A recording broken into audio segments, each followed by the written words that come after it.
All right, hello everyone. Welcome back to Ace Attorney Dual Destinies. Hi Citadon, how's it going? Yeah, I think I've talked about before. I have sort of mixed views on this case. Hi Savas, how's it going? Like the case itself, I'm really enjoying. I just think it mainly has some issues with where it's positioned in the story, which I think, even if even if the mystery in this case turns out to be as good as, be 19 years old in an hour? Oh, holy shit! Well, I'll try to remember to wish you a happy birthday in 1 hour.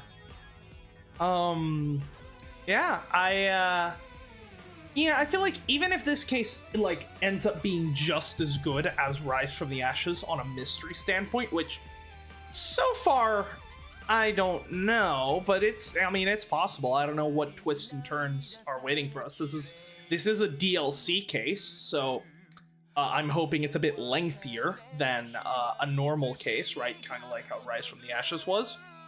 But I think even if this case ends up holding a candle to Rise from the Ashes in terms of mystery, I think it still won't overtake Rise from the Ashes in because I feel like what makes Rise from the Ashes so good is that it complements the story of the first Ace Attorney game, right?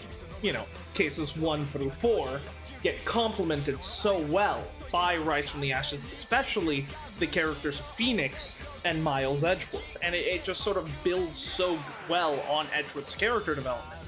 And I really think that's just the main problem with this case, that because it's taking place at the specific point in the story where it is, it's like it can't really serve the characterizations of any of our main cast. We don't get to see Black Quill after he's already been, after he's been released. We don't get to see we don't get to see Apollo with his newfound resolve and his returning to the right anything. I mean, he's been completely sidelined. That's not looking at epilogue to the song for 5 and 6 feel like extra episode.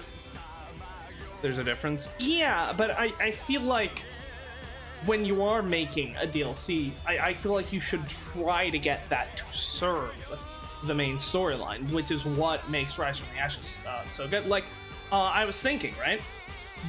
Because obviously a big thread throughout this game has been Athena dealing with her PTSD, right? She, obviously during Turnabout Academy, she's, the first case that she handles is the lead defense. She breaks down, it has a PTSD episode, but she manages to be, pull through.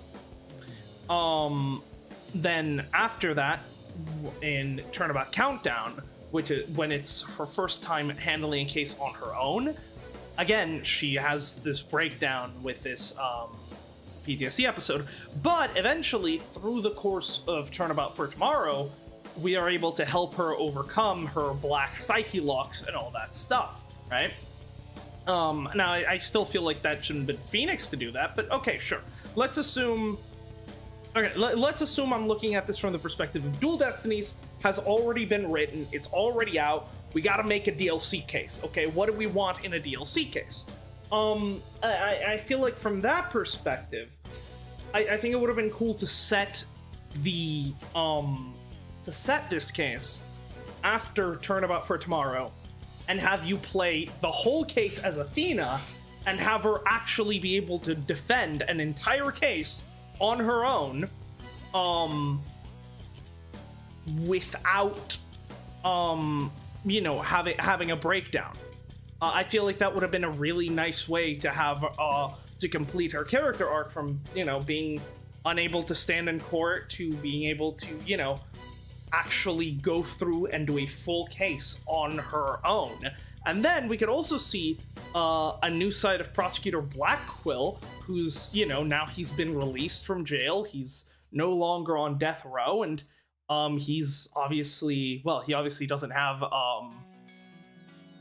Bobby Fulbright anymore. So maybe we could bring Gumshoe or Emma back to be the detective for the case. I feel like there's so much potential that gets kind of wasted by putting this case right in the middle of the game, where it can't, because obviously if you're beholden to the things that happen in the game, if you place a case right in the middle of the game, you can't really do much with that case, because you're beholden to things that happen before it and things that happen after it, and so that kind of leads to two issues.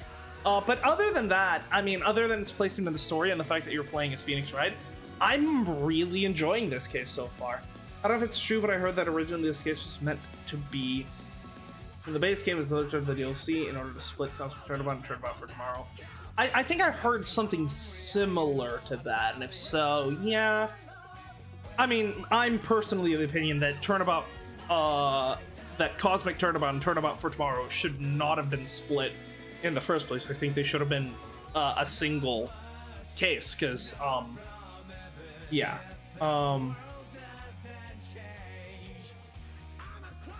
My message was deleted. I didn't delete it.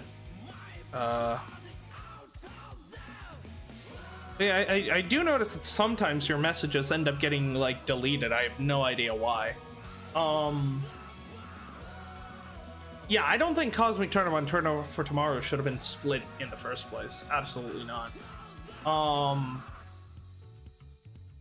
It's just weird to me, but,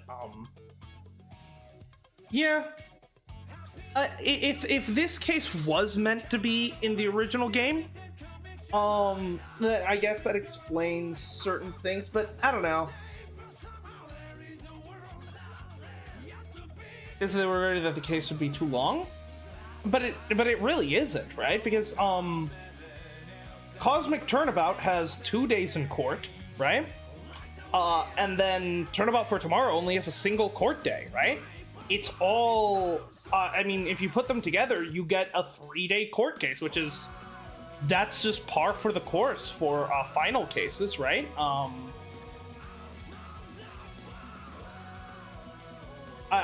Personally, I think I really like 3-day cases. And I don't know, it just felt kind of weird. Turnabout for Tomorrow felt really short to me, because I feel like they should have either put them both together, or I feel like Turnabout for Tomorrow should have had an extra day. Like maybe have 1 day focusing on the events of 7 years ago, and then one event focused on the current case. I don't know. Alternatively, I think I would have been also fine if the split had been slightly different, rather than splitting at the end, rather than splitting when you get Starbuck acquitted and Athena becomes the new suspect. I think it would have been probably more sense to split at the end of the first day of Cosmic Turnabout, when the explosion happens and Apollo gets taken off the case, because that feels like a more sort of logical break in the case, because obviously there's like multiple days between the first day and the second day of Cosmic Turnabout, and you got the entirety of Turnabout countdown that takes place at that time, and the lead attorney changes from Apollo to Phoenix. Plus, it would be a bit more in line with the other games, like, say, Game 3, where the fourth case was a short sort of prelude that then leads into the real fifth case. I think that could have made less sense. Because the splitting the final case appeared just as long as the Rise of the Ashes.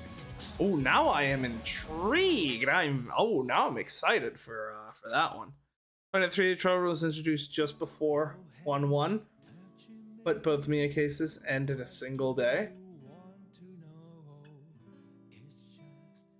Yeah, true.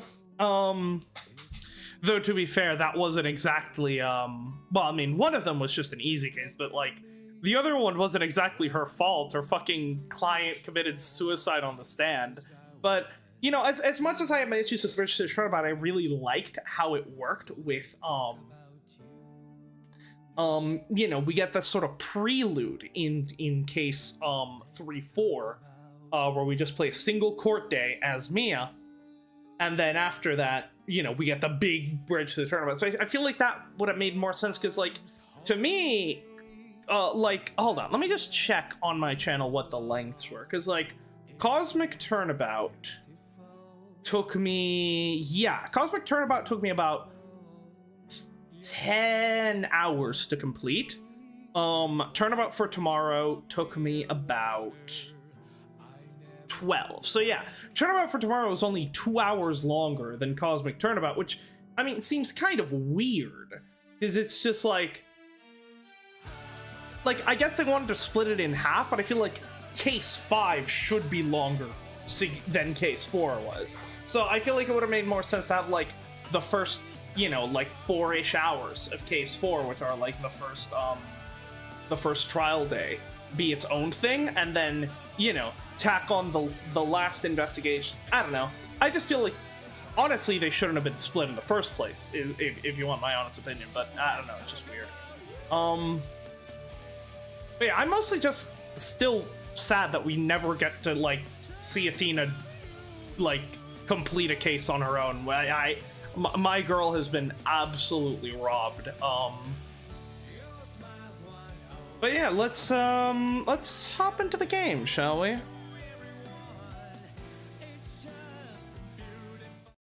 We've got there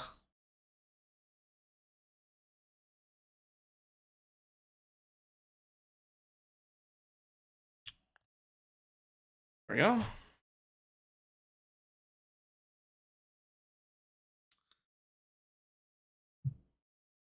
But yeah, hearing that Spirit of Justice is a really long final case, I'm very excited for that.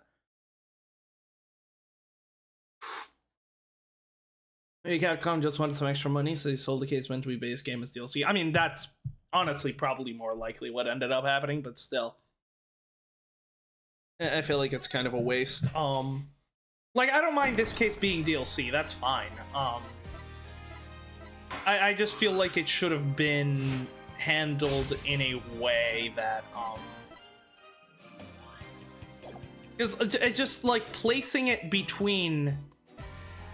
No. Yeah, just placing it between 2 and 3 is just... That's just limiting your options entirely.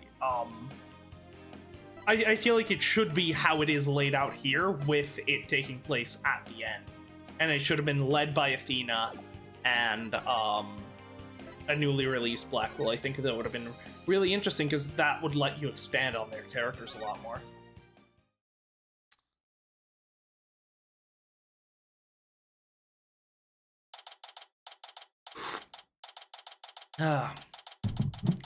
Right? Anything agency. Hi, Apollo!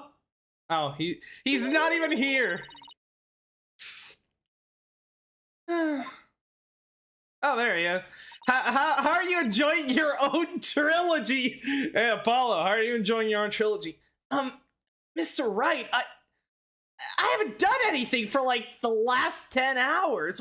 What's happening? I thought this was my trilogy. Yeah, shut up, kid. I'm back. Daddy's back. Shut the fuck up. Rise for the Ashes no commentary videos are like 8 hours long. 6-5 no commentary are like 12. Oh, let's fucking go! Oh, I'm excited now. Oh, yes. Long cases are the fucking best. Last time on Dual Destinies, you were once again screwed over by an updated autopsy. And no, actually, the autopsy report was good. The autopsy report actually proved our case and got our client innocent. Now, okay, sure, the blame was falling onto someone else, but, you know, we take things one at a time. Our first client is innocent, is not guilty. Now we just, you know, need to extend that privilege to our second client. That was a big sigh, Athena. Did you lose the case? No, we won. The defendant was found not guilty. Huh. Why are you so dejected? Daddy, why are you being mean to her? What? Picking on the new kid? Not cool, Mr. Right? Okay, no, picking on girls? Not cool, Hajime. Wait a minute, talk about false accusations. We were able to provide the defendants. We were able to prove the defendant's innocence.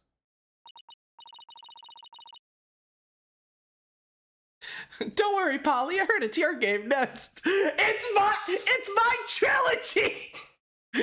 But then Sasha got arrested instead. Yeah, so that's what happened. That's too bad. So, what are you two gonna do now? We're gonna get to the bottom of this. I don't believe for a second that Sasha did what they're accusing her of. I don't believe it either. I won't give up. Boss, let's go see Sasha and tell her what we want. We want to represent her. Right now, I imagine she's still being questioned by the police. Let's get started on the investigation first and look for proof of her innocence. Sounds like a plan. Just leave the office to me and Polly, Daddy. If there's anything I can do to help, just say the word. Thanks. You can organize the evidence and clean the office. That'd be great. I meant anything I can do as a lawyer. Unnecessary evidence given to a What the fuck am I supposed to do with this, mister? Right? I don't know. Ask Trucy to make it disappear. Yay, Polly! Let's go do a magic trick. I need to show you my magic panties again. Oh, God, please! What? Oh, God, can't I get a case anytime soon? Best friend gets murdered. Not like that! That takes care of that. Time to head to the scene of the crime. That's another thing that was sort of introduced in the newer games that I don't like, and that, like, unnecessary evidence discarded. What the fuck you mean unnecessary evidence? That's another thing that really pissed me off about Turnabout for Tomorrow. The fact that we literally just swapped between two different piles of evidence. Like, no, I want a court record that is like 4 pages long, so that I'm like, because like if you give me a bunch of evidence, because like having evidence, like Turnabout for Tomorrow I think was the especially egregious one, because of like, okay, we're talking about the case 7 years ago. Okay, I'm gonna discard every evidence related to the current case, except for these 3 pieces that are very suspiciously, supposedly have nothing to do with the case 7 years ago, but we're keeping them anyways, because obviously they're gonna end up being related anyways. Like, it's just sort of giving the game away, you know? I think one of them was the utility knife, right? Because obviously the utility knife was the murder weapon in the current case. But then we use it whenever we need to prove, like, oh shit, the when we had to realize, okay, so how did Athena stab the Phantom? Well, she used a security knife, right? But the fact that the game keeps the security knife in your court record, despite the fact that Phoenix has no reason to believe it will be relevant to the Phoenix has no reason to believe that utility knife would be relevant to the case 7 years ago, but it's still kept in your court record because it ends up being relevant. So that kind of gives the game away, and like, okay, then we know that knife is going to end up being relevant.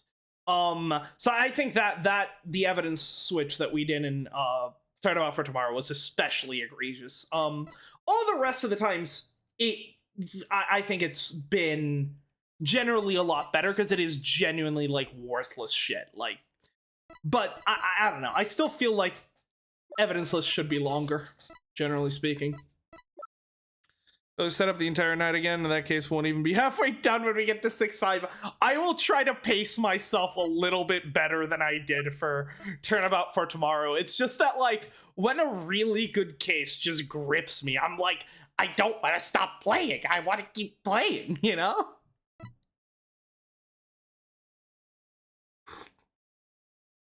"24-hour stream, let's go." All right, July 21st, Shipshape Aquarium, Orca Pool. Actually, I should probably just review my evidence just to remember, you know, where we're at. Dina, Apollo, Trucy, right. Sasha, defendant. Bobby, not anymore. Right, he was killed. She saw the orca attack his lifeless body. Marlon, he was in the feeding room. Penguin, I have no idea how you're gonna play into. Pearl, she was in the feeding with Marlon. Simon Blackwell.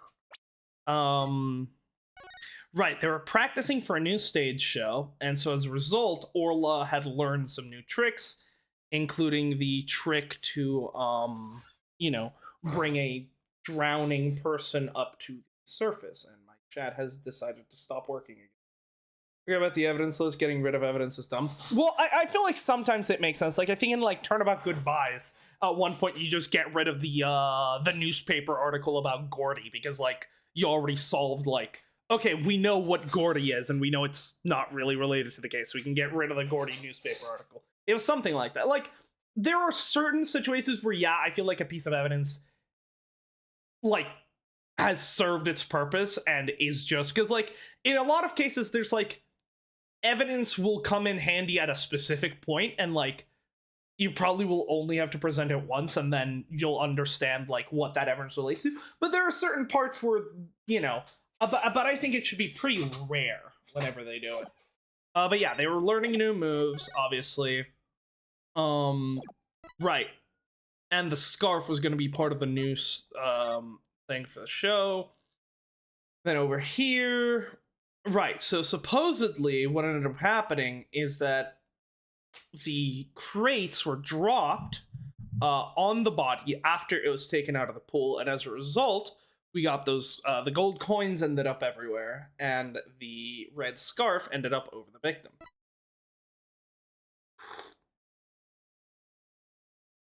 Right, and he had some kind of bruising on his right hand that we're still not sure about, and then, obviously, his coat is ripped from being bitten by Orca, and... Oh, that's interesting. Is that... Can't really see there.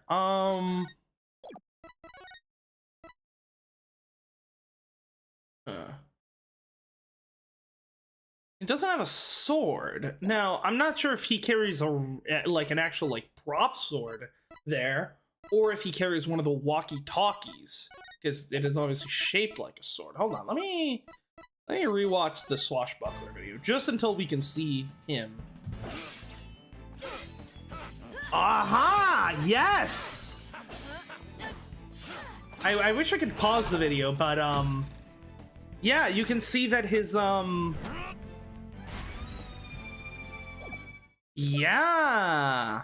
So you can see that, in the video, you can see, right, there was this brown part, this yellow part, and then there was the golden part, and there was a slightly sort of yellow semicircle right here, right? And I'm guessing that is maybe the top of the walkie-talkie, and that so then, right, they usually carry their walkie-talkies on them in, like, a sort of, like, scabbard, because that's sort of what they're shaped like. That's the only thing I can think of, because there's definitely a thing here in the video that isn't present on the body. So I wonder if his walkie-talkie was maybe stolen, but to what end would be the question there. Whistle for issuing instructions, right. The killer obviously used that to command Orla in order to pin the crime on her. It's great watching the video is optional. A certain other case should take notes. Hey! Look! Every day that I watch Orange Clavier's guitar light on fire is a good day, okay? Carrying a walkie-talkie during the show? That is true. I mean, if something, like, went wrong, you know, maybe. But he clearly has something in the scabbard. Oh, I thought you guys were talking about, Turnabout Serenade. Nah, Blue Badger's peak.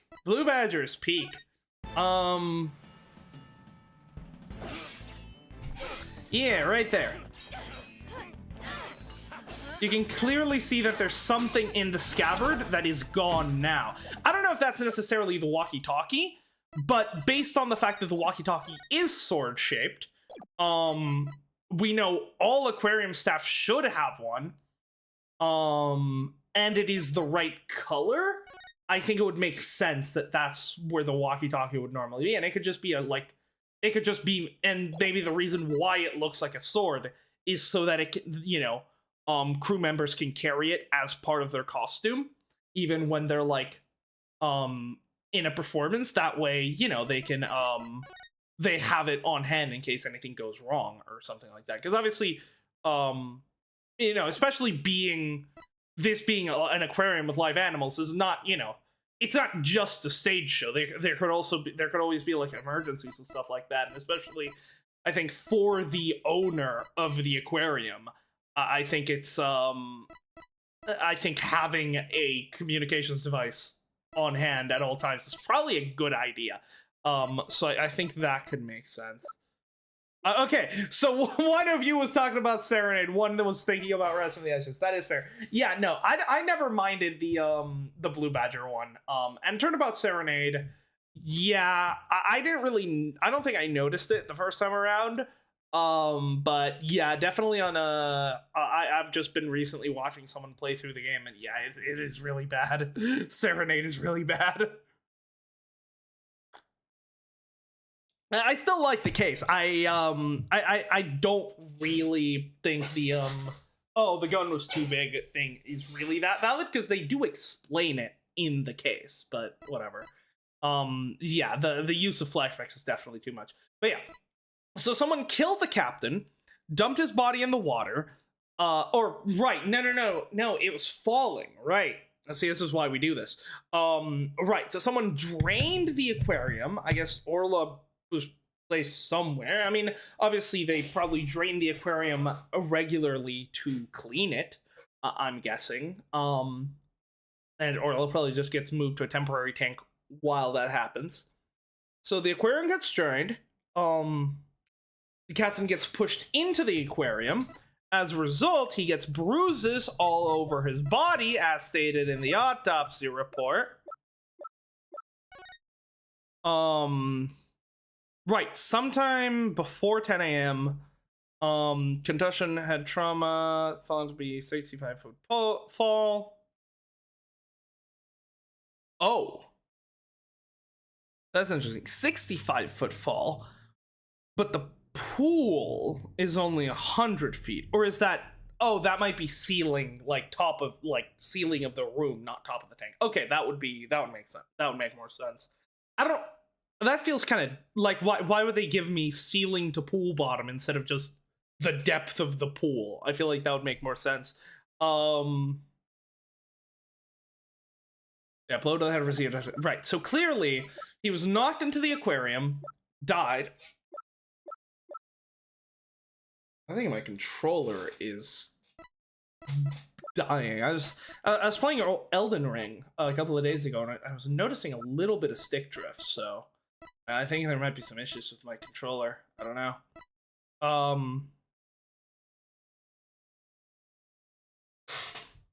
My biggest issue for real is the case of fucking magic cocoon smuggling and Incuritis.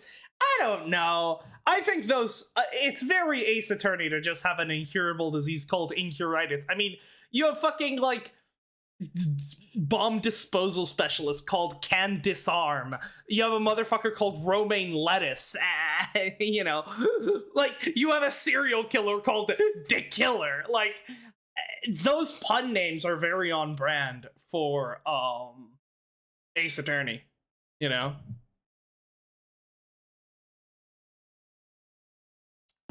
But yeah, he was thrown down into the pool, died from the fall. Then they did something to hold his body down and keep it held down. Then, until you see the names of the sex. Oh, I'm excited. The pool was refilled, or Orla was placed back in it. Using the whistle, I'm guessing they got Orla to maybe headbutt some kind of sharp object because we know that Orla was right, we know that in this footage, the blood coming out here, that is blood from Orla, right? So maybe they had some kind of sharp object and they made Orla headbutt it, causing her to hurt her head. That caused the blood to go out into the water.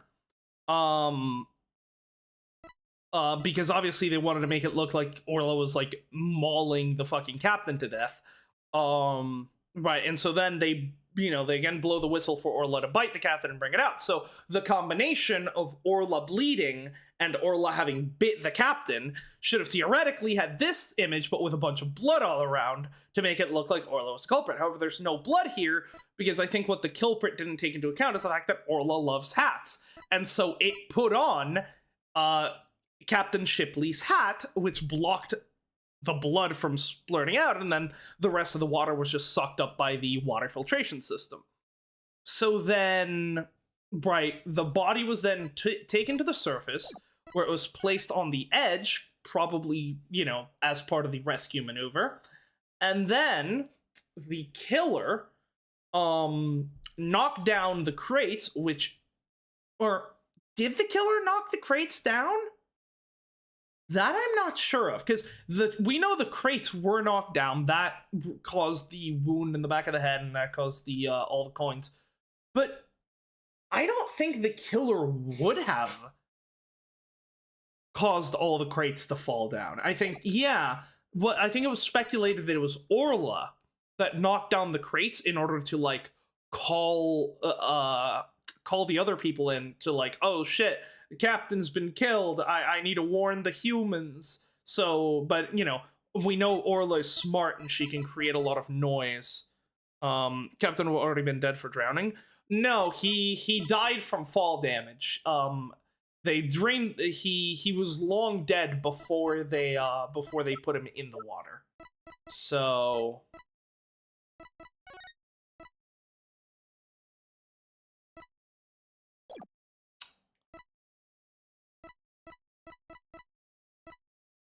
Yeah. Not sure what the fish work into. The walkie-talkie, right, can be used to broadcast. That was probably used to broadcast, well, I guess no, because the speakers here are already tuned to just broadcast sounds from Orla, and we know they have a command via the whistle to make Orla sing. So it makes a lot of sense that the killer could have just blown the whistle, gotten Orla to sing, which would have then played out on speakers and drawn a witness. So I don't think my original theory that like, oh, the killer used the broadcasting capabilities of their walkie-talkie to broadcast the sounds from the speakers in order to draw a witness. I don't think that's necessarily the case. So I'm wondering how the walkie-talkie is going to come in. And regarding my earlier theory about someone having stolen Jack's walkie-talkie, what would be the point of that? The calendar apparently belongs to Sasha. Right, so she met with the captain at 7 a.m. So supposedly Marlon found the calendar and thought that would get the blame pinned on Sasha, so he hid it. But then it got mixed up with pearls. That's the video. We don't need to watch that again. Or do we? Orange clavier moment. TV phone, a cell phone used by ship requiring staff. This model can be connected. Right, so we've got a way to broadcast to any room in the aquarium. And a phone that lets any video be transmitted to a TV, which is interesting. Wonder how that could play into something. If autopsy report, instant death from brain contusion, right? And then the killer whale. Ah, yes. So supposedly, yep, that is in fact the walkie-talkie. Cool. Okay, I could have just looked at that.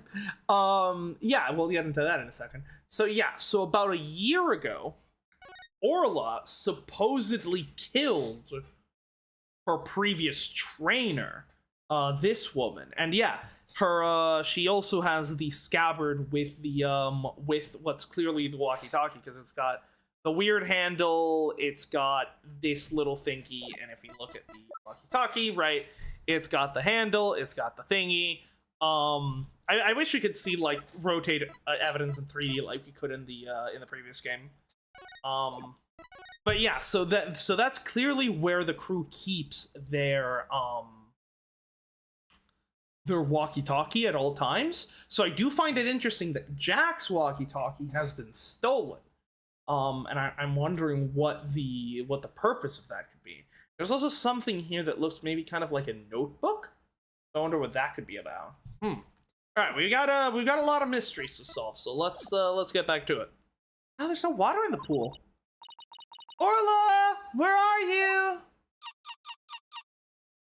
Where's my girl? I can hear her at the bottom of the pool. Maybe there's some water down there?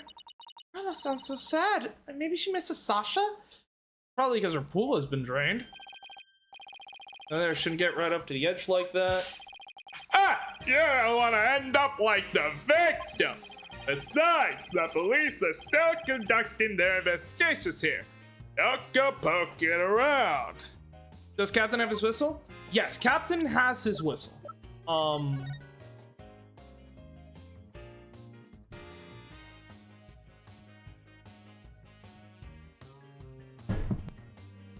And we can, well, we can't really see it on the security footage, but I think that might be more due to the fact that, it's very shitty resolution. So, yeah. Detective Fulbright. There's something wrong, Miss Lawyer. You look like I murdered your mother and then made Prosecutor Blackwell take the fall for it. And then I'm gonna kill Apollo's best friend and pin the blame on you and also his childhood hero. I mean, that'd be crazy, right? I object to you arresting Miss Buckler! Detective, I'd like to ask you some questions about the case, if you don't mind. Go right ahead! I got nothing to hide. Just don't look at the back of my right hand. There's definitely not a scar there. No. Alright, why arrest Buckler? Miss Buckler's 100% innocent, so why did you arrest her? I understand your desire to believe in her, but the fact remains that she's suspicious. Right now, there are investigators on the scene. You can come and go as you please. But ordinarily, a security guard is required to enter the Orca pool room. The victim and Sasha Buckler are the only ones who possess this card. Ah, right. Yeah, but I could have. My original thought was that maybe it might be the veterinarian or the guard. Because those are the only two other people that we haven't met that have been mentioned. And I feel like a veterinarian and a security guard would definitely have access to every room in the aquarium for, like, you know, to be able to go about their duties. So that's interesting. I want to punch Walmart All Might in his face. That Walmart All Might is Apollo. What are you talking about? He even has the fucking hair, the hairs. And yesterday, the day of the incident, there's proof the suspect's card was used. Objection! Objection! Somebody else could have used Miss Buckler's card. Oh my! I guess that would be one possible explanation. Didn't I sound just like a lawyer right there? Okay. Card for getting access, only the victim and Sasha. Yeah, but Bobby acts more like All Might, I suppose. Key card for gaining access. Fuck, what's the what's the All Might line? I know I'm here, but it's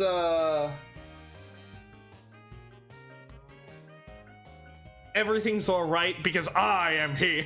Everything's alright because I am here. Oh, deja vu. Watashi ga kita. I know the Japanese version. I don't remember how it goes, the exact way it goes in English. Keycard for getting access to the Orca pool. Only the victim and Sasha had gone. Okay. That is interesting. 3 a.m. There's left upon entrance only. That's a very specific thing, game.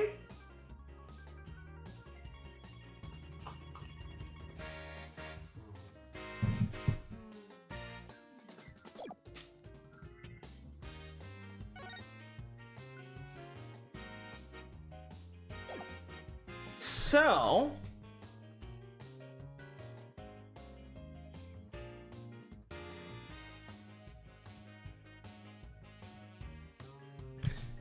if entered, how did Sasha leave? Well, the record is left upon entrance only, so there's no record when you leave the room. I'm guessing to leave the room, the door just opens on its own. So that means, but this record is only for today. Someone could have gone into the room the day before, because we know in the autopsy report, the murder could have taken place at midnight, or at the earliest. So, like, if someone came in the day before, they could have hid in the room, and then they would have simply left until Captain Jack came in, murdered him, and then simply left, and there wouldn't be any record of them using their card on the day of the murder, right? But then that also doesn't, help with the fact that, Sasha and the captain supposedly were the only ones that had access.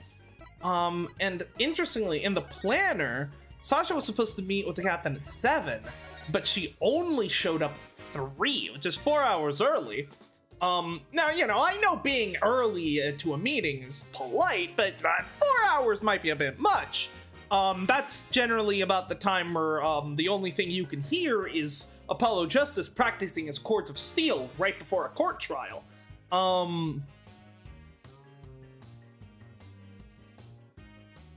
How they could get into the secure room? Yeah, that's the thing. They'd still need a card.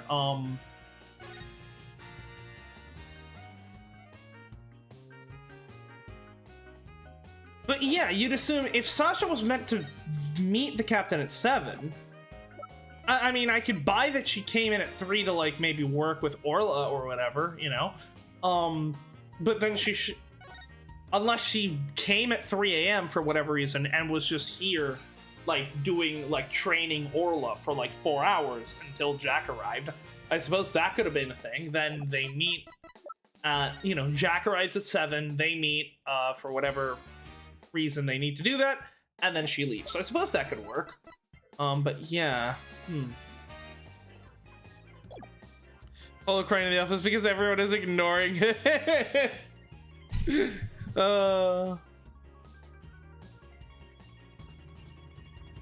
Apollo and Athena both got done absolutely dirty for this in this game, and Clavier, because fucking Yamazaki just fucking wanted Phoenix versus Edgeworth again, and just like pushed aside any semblance of like meaningful character arcs to have that happen. Did I just sound like a lawyer right there? Yeah. You'd kind of be in trouble if you didn't. Except the suspect confirmed she entered the room at the time the record states. Said she was there from 3 to 6 a.m. on July 6th. Okay. July 6th, July 20th. So then...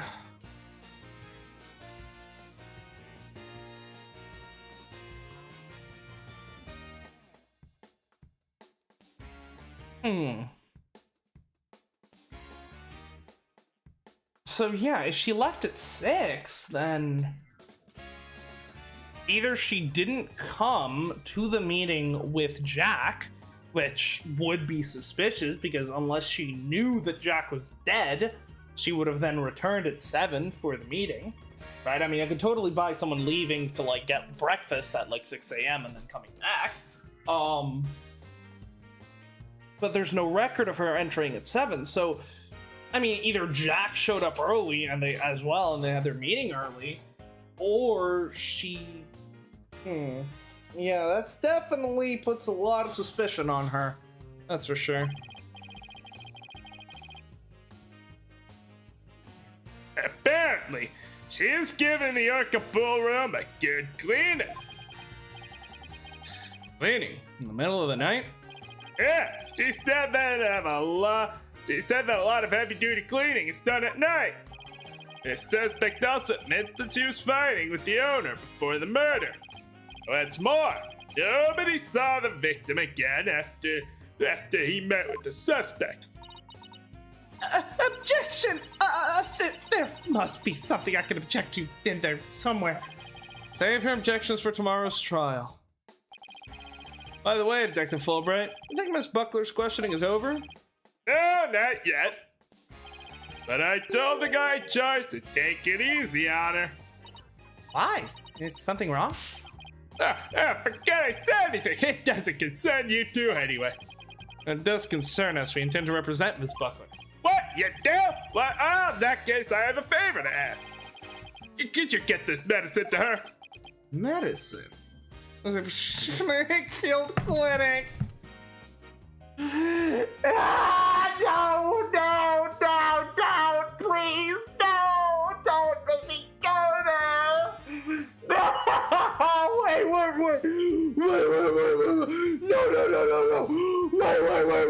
wait, please, no. I spent some time at that hospital myself. We confiscated it from her home when we were doing a search. I can't get away here, so if you can make sure she gets it, that'd be great. Yeah, medicine, huh? Does Miss Buckler have some illness? I think that's the kind of question you better ask her. In justice we trust, even if he's not here right now and you've completely sidelined him for the game. Now I need to get back to the investigation. I mean, isn't it kind of weird that it's called the Apollo Justice Trilogy and like my whole thing is justice and I barely get to interact with a guy whose name is literally Justice? I mean, I think that's kind of weird. We can give it to her as soon as they let us talk to her. And we have to return her calendar to her as well. If you can't see Sasha or investigate, you should question people at the aquarium. Alright. Does Sasha or Rhymes feed the Orca? Well, it says that only she has access, to the room, so I would assume she feeds Orca personally. Or alternatively, she like lets Rhymes in to do like regular feeding, but like she needs to be in there at that time. Is Hickfield the only hospital? I don't want the groupie old man again. No, there are two. There's the Hottie Clinic and the Hickfield Clinic, and somehow will show up at whichever one we go to. Bobby's so nice and considerate. Hope she didn't do some fucked up shit. Do? You mean did? He's already done the fucked up shit. Alright, Baba. It's changed? Nothing to say about that. If you're lawyers of any metal, you'll find the answers for yourselves. Okay. Come on, you can't even talk to me about the ship, about how much you probably like the stage show?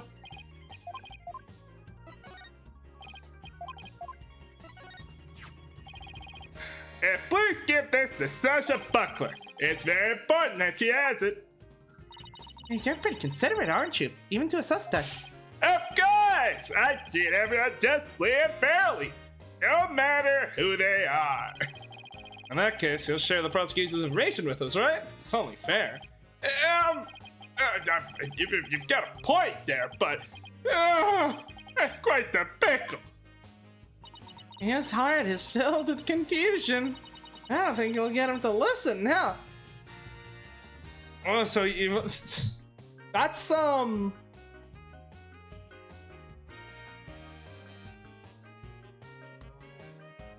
You mean you can hear emotions from his voice? That shouldn't happen. Yeah, I don't really think that was going to work. No.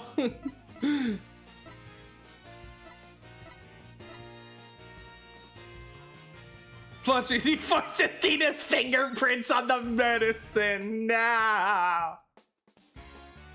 Yeah, I wish we could. I wish we could inspect this like we could evidence in the past. I want to see like what it says. Okay, and we can't investigate this place today, so. How's it going at the office? Yeah, Sasha Buckler got arrested, huh? Yeah, you know Sasha? One of my magician friends told me about her. Said she's a great performer. She said she was like a different person when she gets on stage. Yeah, well, she does wear a mustache during her act. What? A mustache? Maybe I should wear a mustache too. Cat whiskers, yeah, you can look just like Uncle Valent. Well, if you think that will help your act, I'd say go for it. Remember, investigation and questioning people are a lawyer's two main tools. Even if you've already checked the place, you might find something new if you look again. Well, listen to you. You look like a regular little lawyer lady all of a sudden. Yeah, well, you haven't worked as a lawyer for a long time. I'm worried about you. It's just like magic. If you don't keep practicing, you get rusty. You have a good point there, Trucy. So we lawyers have to keep mowing the prosecutors down to stay sharp. I guess that's one way of putting it.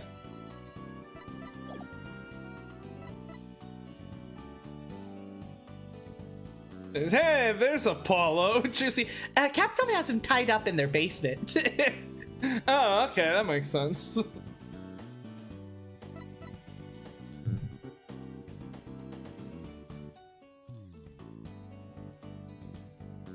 Well, all lawyers in this universe also have to be detectives, because there is no, like, sharing of evidence, like, you know, in, like, the US legal system. So it's just like, yep, whichever, if you don't, you gotta just find whatever fucking evidence you can on your own to, like, solve cases, because it's fucking, the legal system in this country is fucked.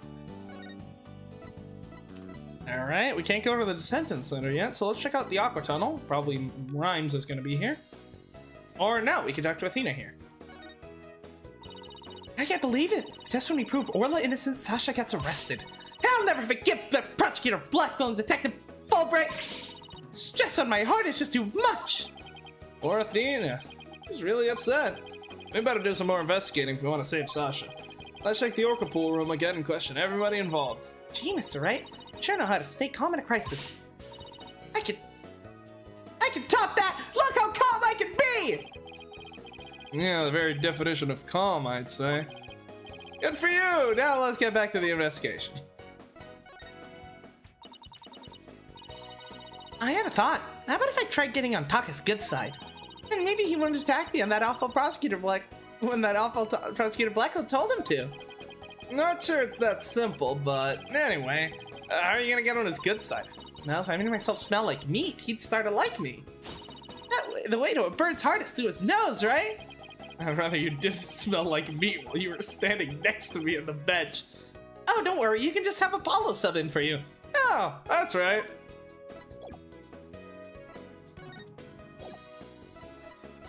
Alright, we got new evidence to talk about.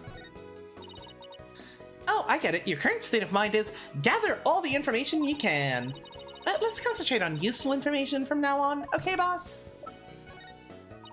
Oh, the Swashbuckler Spectacular is so exciting. I could watch it 100 times. The fierce fighting, the graceful moves. Oh, Orla and Sasha are so cool. You love the show so much, why didn't you try auditioning for it? Hey, I know. The whole office could be in it together. We could be the Anything Pirate Band, you know, for the name of the agency. Sounds like a pretty pathetic pirate band to me. What are you talking about? It sounds cutthroat. It means we do anything to get our hands on treasure. Anything. No matter how brutal. Thanks for a brutal pirate band. Maybe Capcom should make an attorney team game with different people of various professions work together in tandem. Mortician analyze the body, detective seek info of the currency, and a lawyer. And have Apollo sub in for me. That'll give him more screen time. Hey, my man's been gone from the legal profession for 7 years, you know? He's hungry to get back in the saddle. I can't blame him for that.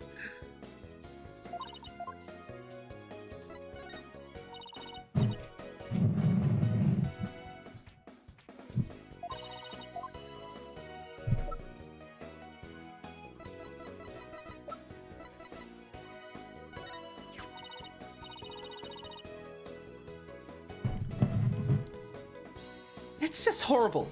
How can Mr. Plume write such mean things about Orla?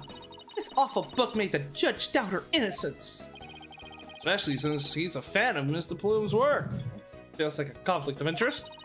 I read the book too, you know.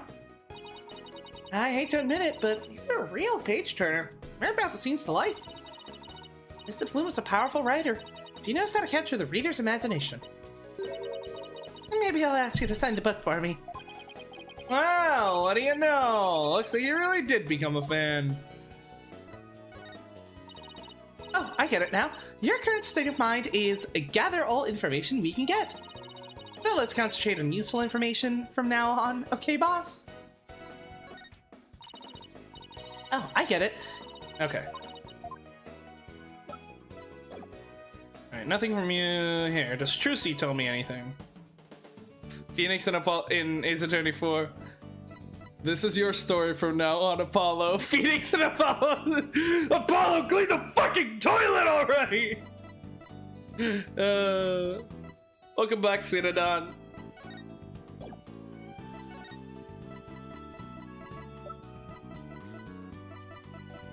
Alright. Oh, did you buy that for me to do a magic trick with? Sorry, but this is evidence. I'll have Apollo buy you something instead. Mr. Rowley, I'm broke! You don't pay me! All right. Hey, you know what? Apollo and Gumshoe bonding. Guy, can you imagine if, like, during Turnabout for Tomorrow, Apollo, like, you know, does this whole thing, brings up evidence, and Phoenix is like, good job, Apollo, but you're gonna have to look forward to your next salary review. And Edgeworth is, I'm so proud of him.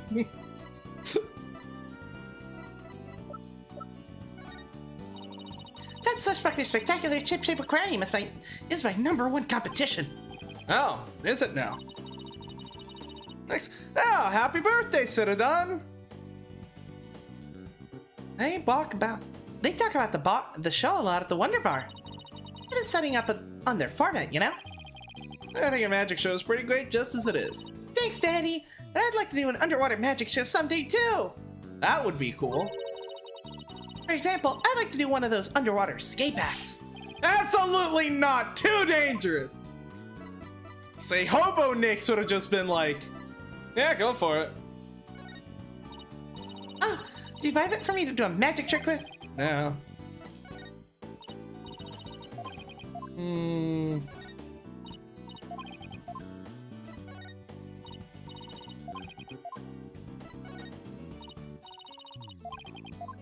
Okay. I think the descendant of the great magnified Garmarai could pull off a little teensy-winsy underwater escape. All right, let's see. Do we get Norma, or do we get to meet this veterinarian?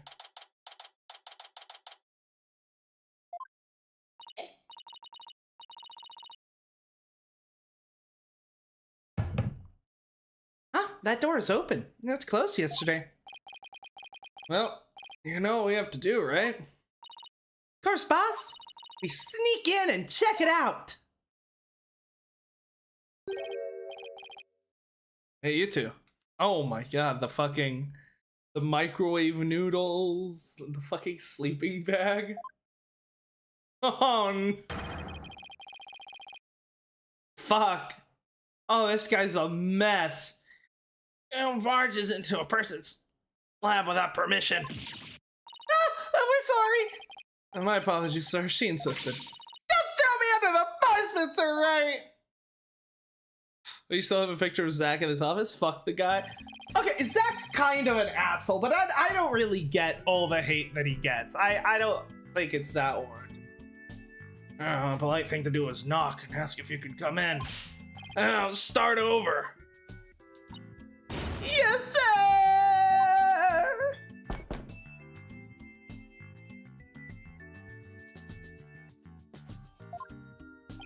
Come in.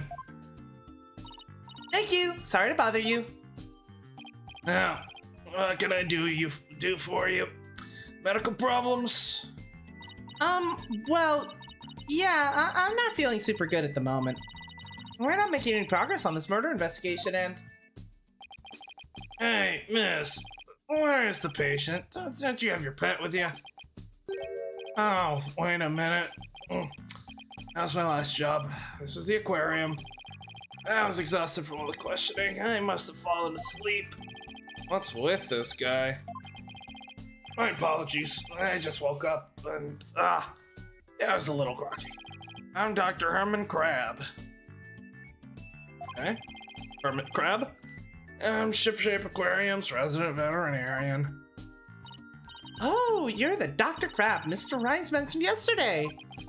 And Rhymes also mentioned he hadn't seen Dr. Crab around, or where he was. Son of a gun. Oh! This whole thing doesn't let me get any sleep. He's got a penguin in his hair. Oh, what a cute little thing. Who is it? Penguin chick, member of the little penguin species. She lives in my hair. Oh, you're so lucky. I wish I had a pet to live in my hair. No pets allowed in my office. Oh, you're no fun. What about Apollo? I was looking crabby. But unless you got enough 7 years and he came back and tried to expose Phoenix as a cheater in poker, but that's the only thing that should... Like... I mean, like... He didn't... It was that or, like, go to jail for murder, and then, like... If he went to jail for murder, Trucy wouldn't have gotten the, Trucy would never have gotten the rights to the magnify. To the magnify tricks, because, like, obviously, if you get convicted of murder, you can't get the inheritance from a person you murdered. So, Oh! I love Zach. He's a very well-written character, much better than Misty Faye, at least.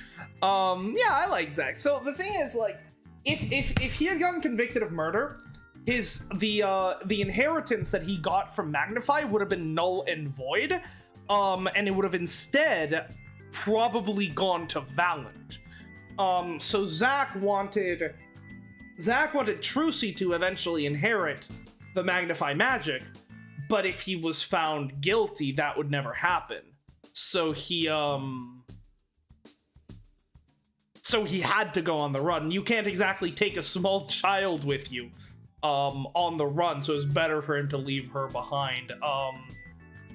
He assaulted Orca. Yes, I mean, yeah, he's a dick, because when he came back, all he cared about was beating Phoenix in poker, and then, like, he got mad because Orla, who he was supposed to be, working with together to cheat, I mean, in his mind, Orla fucked up, and so he lost to Phoenix a second time.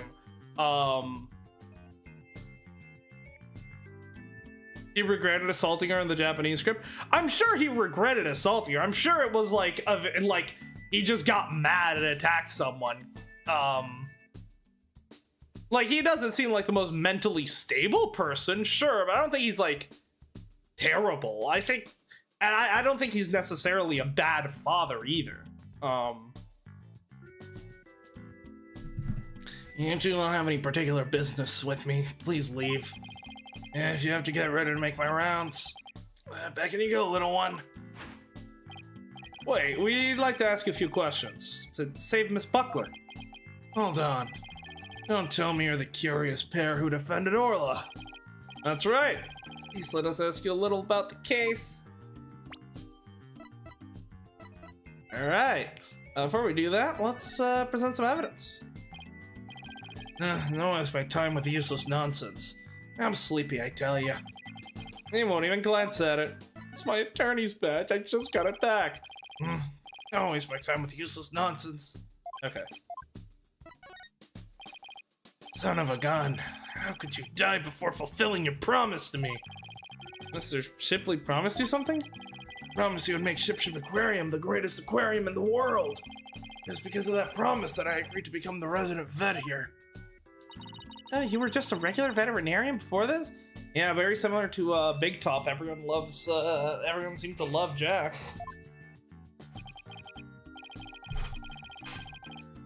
Is it just me, or is this guy kind of a DILF? I mean, kind of, yeah. That's right, big or small. There is no living creature I cannot treat. Would you like me to examine you? What? You can treat people too? You're amazing, Dr. Crab. I was joking, of course. Oh, you walked right into that one. You're awful, Dr. Crab.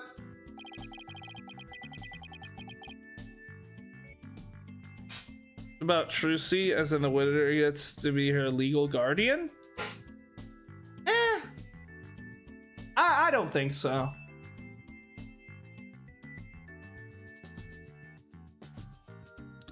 Okay, so that makes him amazingly awful. Don't waste any time with useless nonsense. I'm sleepy, I tell you. You won't even glance at it.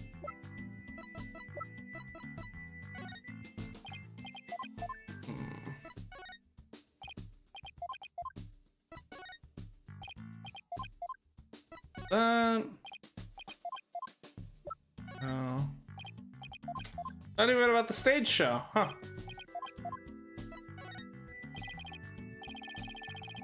Okay, that's the same thing as seeing the body.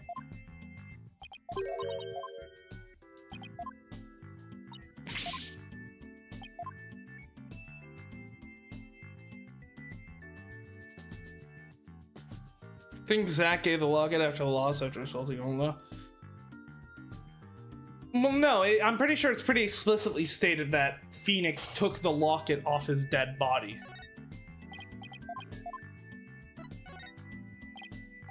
Yeah, but I have a key card, maybe?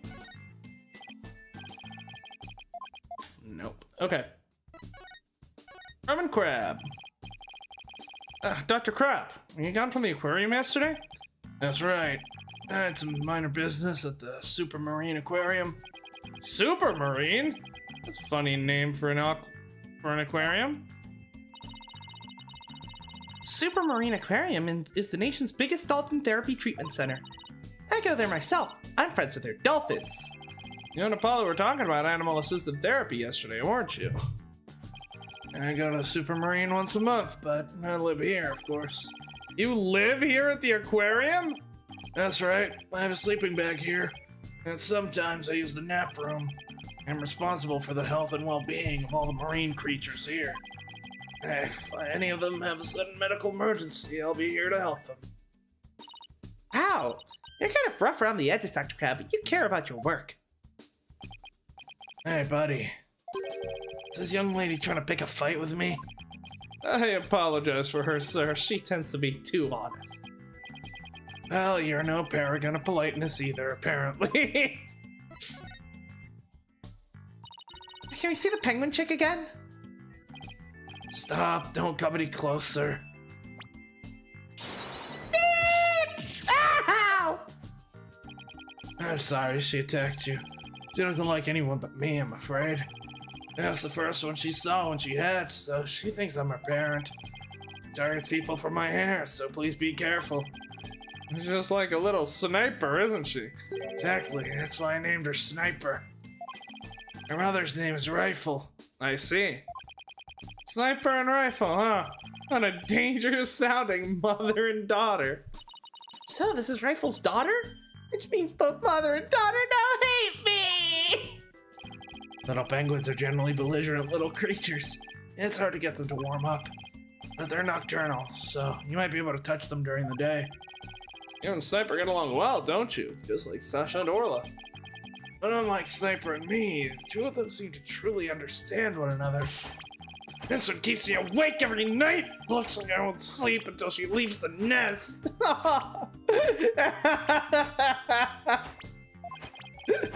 It must be rough for it. It's pretty cute to watch for us. I like this guy. Looks a lot to keep Zach saying a secret, but I think the game was a gamble for trucy. I don't think Phoenix would do that. Can you tell me anything about Jack Shipley's murder? I still can't believe Jack is gone. He's the one who brought me on board. How could he up and die on me? Got the Ichiban haircut? I do not know what that is. Did you and Mr. Shipley get along? I loved all animals and fish, but yeah, I'm not like that. I still took pride in my work as a pet, nevertheless. We got well enough as business associates, and it's thanks to him my laboratory is what it is today. It is a pretty amazing laboratory. Plan on playing the trial today? No, we'll just do the investigation today. Yakuza character? I have not played Yakuza, that's but it's one of the series I want to check out eventually. It is a pretty amazing laboratory. You have discerning taste, I see. I can tell you more about my lab if you'd like. Sure. This place is filled with electronics. What are those monitors for? Essentially, they're digital medical records from all the creatures here. I can also view the feed from the visitor's corridor security camera here. That way I can see the silly mother penguin when she tries to escape. So you were the one who gave the security footage to the police? No, I wasn't here yesterday. But I did give my permission for them to take it. And I gave them a statement about Jack and Sasha arguing. Oh, so you were the one who witnessed it? That's right. It was late in the evening of the 19th. Maybe about midnight. I saw them fighting near the aqua tunnel. I don't know what their argument was about, though. Are you sure you should be talking to us about this? I'm not taking sides. I'll give information to anyone who wants it. What you do with that information at Sasha's trial is up to you. It's probably the right way to go about it. Yeah, the victim was apparently really nice, even though his character design looks super evil. Yeah, you're kind of rough around the edges, Dr. Fab, but you're a pretty nice guy. I mean, he's just a guy with a dressed like a pirate, but like that's because of like the whole like aquarium theme, you know? Oh, controller died.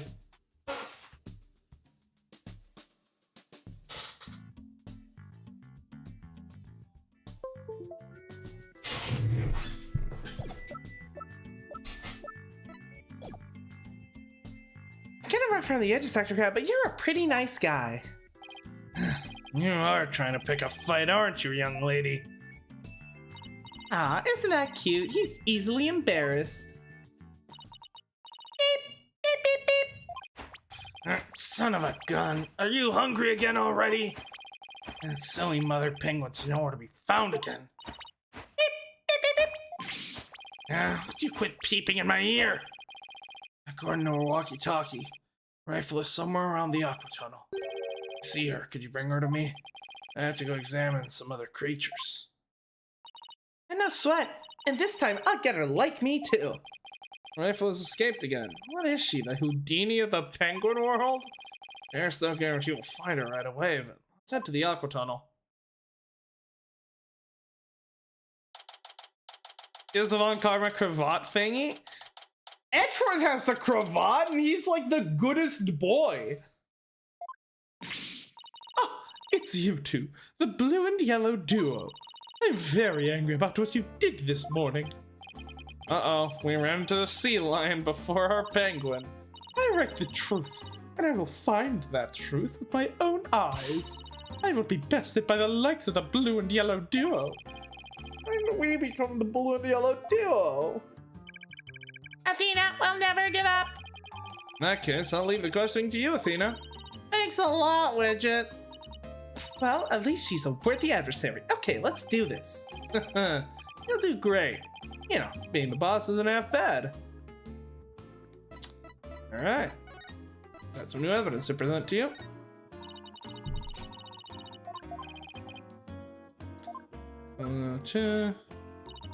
Next is the waiting on Triforce.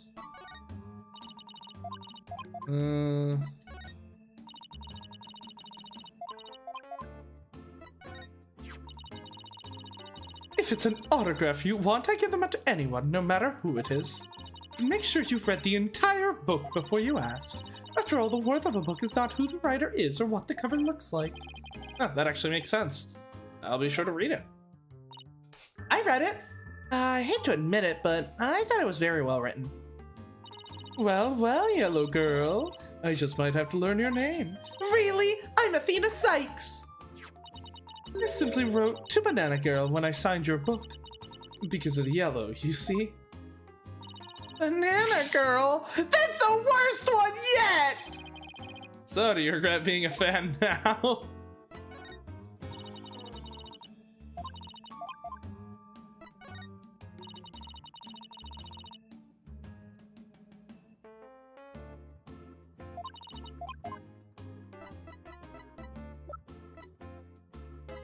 Yeah, Edgeworth's is weird because it's kind of like, it's like a weird mixture of a cravat and a jabot. So it's like a, it's like it's sort of a halfway mix between the two. All right, that's your scoop. Yeah, tell me about what happened. Have you been gathering material about last year's incident ever since?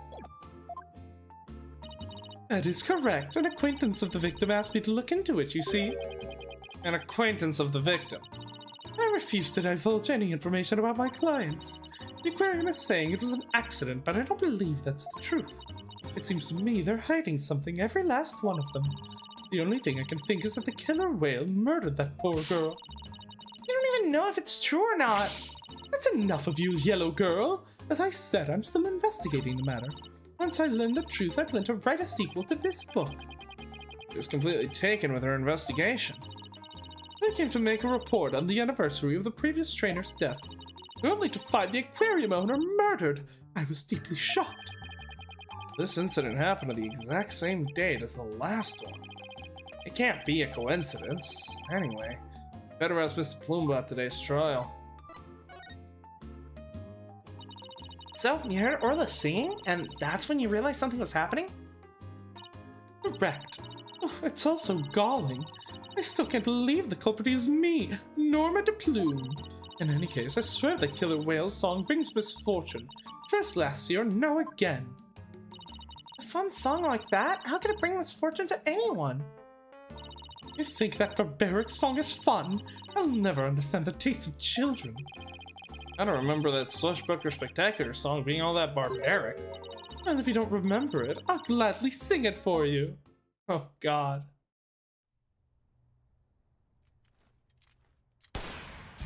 Avast, mateys, landlubbers ho, hand o'er all your gold.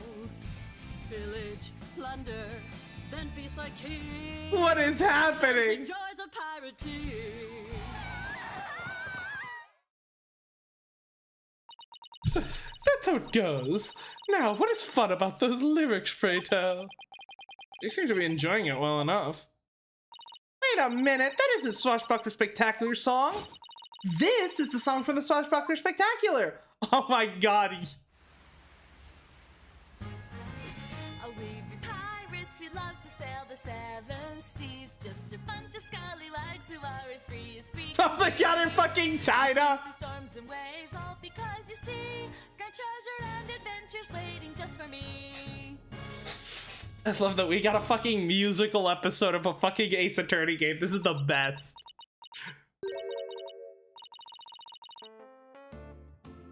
What was that? I've never heard that song before. What? It's the song they used in the Swashbuckler Spectacular. I didn't even notice who was Phoenix in that. Oh, we be pirates, we love to sail the seven seas. Just a bunch of scallywags who are as free as skin. as free can be. We swim through storms and waves, all because you see grand treasure and adventures waiting just for me. But that can't be. It's completely different from the song a year ago. A fast mate, the lovers ho, hand o'er all your gold. Pillage, plunder, then feast like kings. Them's the joys of pirating. Unless you show me some proof, I would believe your song is right. Yeah, she's so stubborn. Well, if it's proof she wants, it's proof she'll get. Swashbuckler Spectacular song. Alright. This recording contains the Swashbuckler Spectacular song. In it, you can hear Miss Buckler and Orla singing together.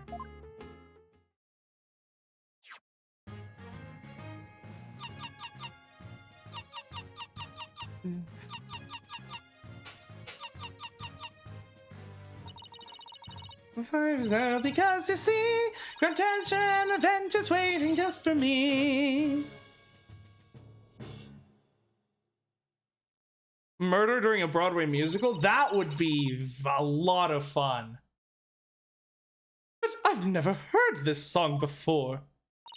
They always sing this song during the Swashbuckler Spectacular. Well, I haven't seen the show recently. A year ago, they used the song that I sang to you. I'd recognize it anywhere. Perhaps the killer whale can sing 2 songs? But Miss Buckler, Orla only knows 1 song. Then, what was that song that I heard? I wish we knew. Orca sang a song she isn't supposed to know how to sing? Huh. It's obvious I have a lot more investigating to do on Ship Aquarium. Perhaps I'd better look into the Center for Dangerous Animal Control as well. Center for Dangerous Animal Control? What's that? Ace Attorney 7 writers take notes? Yeah, and while they're at it, make Athena the main character. Can you tell us about this Center for Dangerous Animal Control? Just as the name implies, it's an organization that monitors dangerous animals. The center demanded that the aquarium put the killer whale down a year ago. Put her down? But the aquarium owner refused their demand, saying it was an accidental death. I hardly think a persistent organization like that would just give up and go away.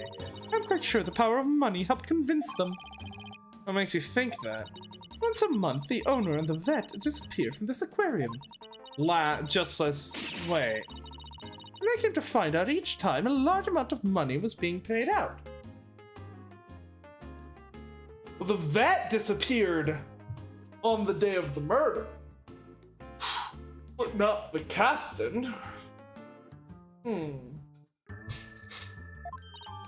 Oh, and do you think the money was going to the Center for Dangerous Animal Control? Athena Psyche, Ace Attorney featuring Blackwell as Athena's Maya. That would be pretty fun. I'm looking into it now. You'll have to wait until my book comes out, you see. I mean, fucking analytical psychology and psychological manipulation on the same team would be kind of an OP duo. In any case, I can't catch that man out on anything. But that veterinarian is not to be trusted. Dr. Herman Crab. There's just so much we don't know about him. Oh, I don't see Rifle here. What do you want to do next? I think I better stop by the office and discuss a plan of action. 2 songs? What could that mean? Unless it's just like... I mean, it didn't seem to me, but like, unless the songs have similar melodies, and like, since Orla's just singing the backing part, it can be the same backing part for both songs, and then just the surrounding instrumentals and vocals changed. But her part is still the same? And yeah, the fact that they disappear every, Yeah, he said the vet and the captain disappear once a month to supposedly go pay off this organization. Could that have been the day of the murder, maybe? Alright, to the office.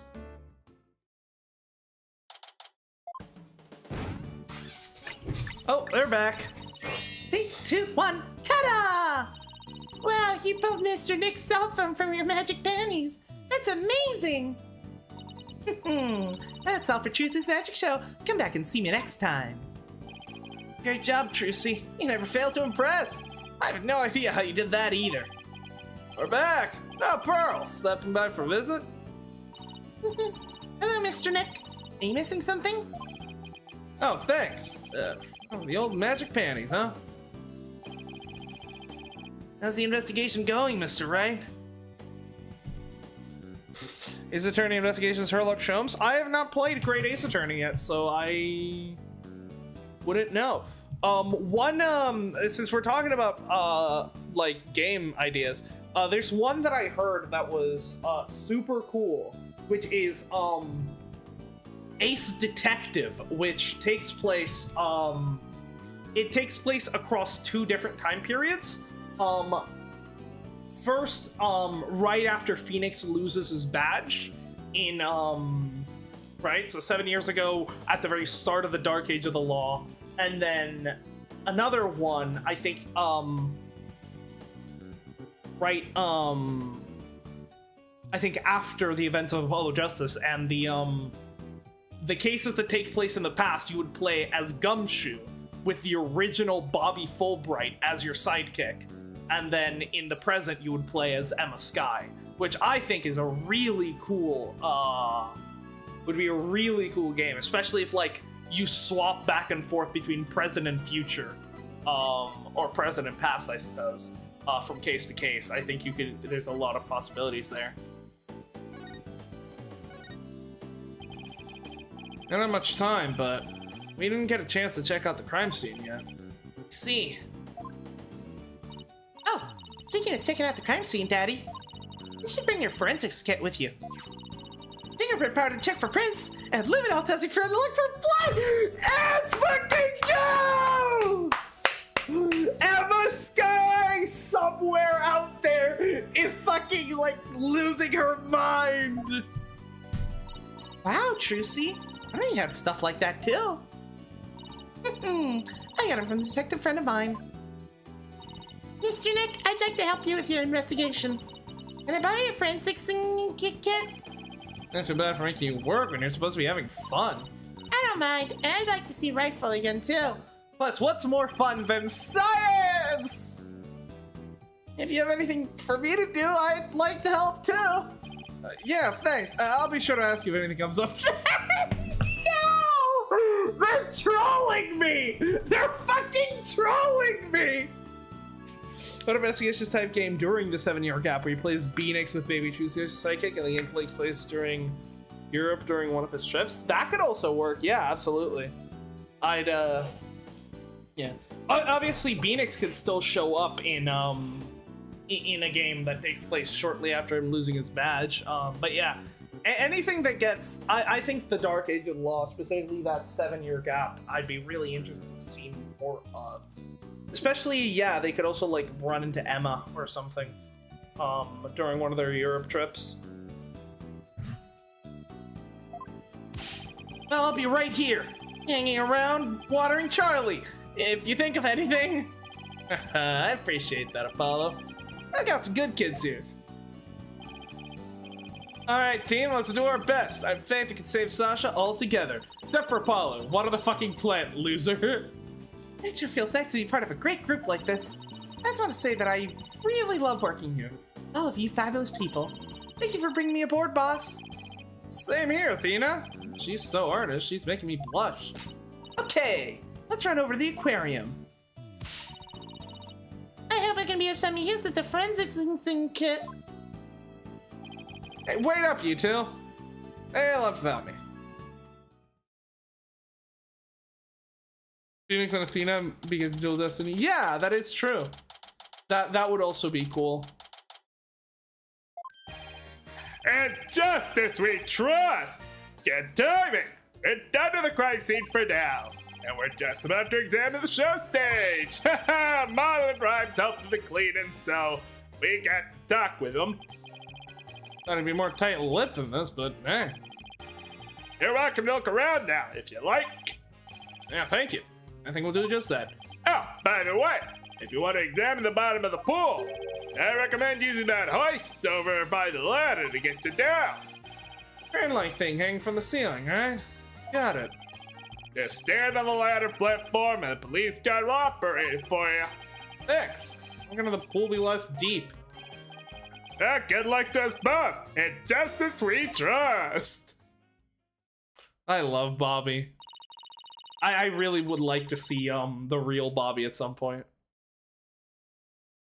Clavier Gavin, but like he has a fucking rhythm game as one of like his mini game. So I would need to see how they would manage to implement a rhythm game into like a rhythm mini game into being like one of the things. So like obviously Phoenix has the Magatama, Edgeworth has his logic, Apollo has perception, Kay has her a little thief, Athena has mood matrix. It'd be interesting to see how they if there'd be some way to implement a sort of rhythm game type of thing. Now that Detective Fulbright's gone, we can do anything we want here.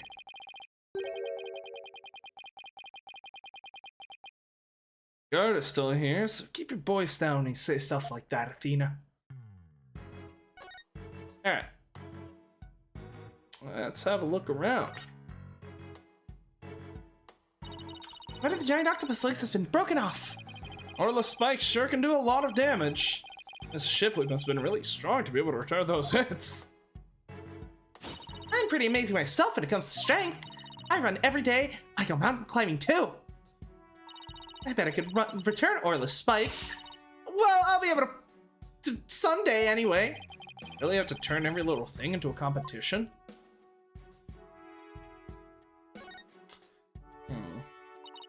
So Orla pulled this pirate flag and made the stuff fall down too, huh? Hey, doesn't that pirate flag look like a transport stretcher to you?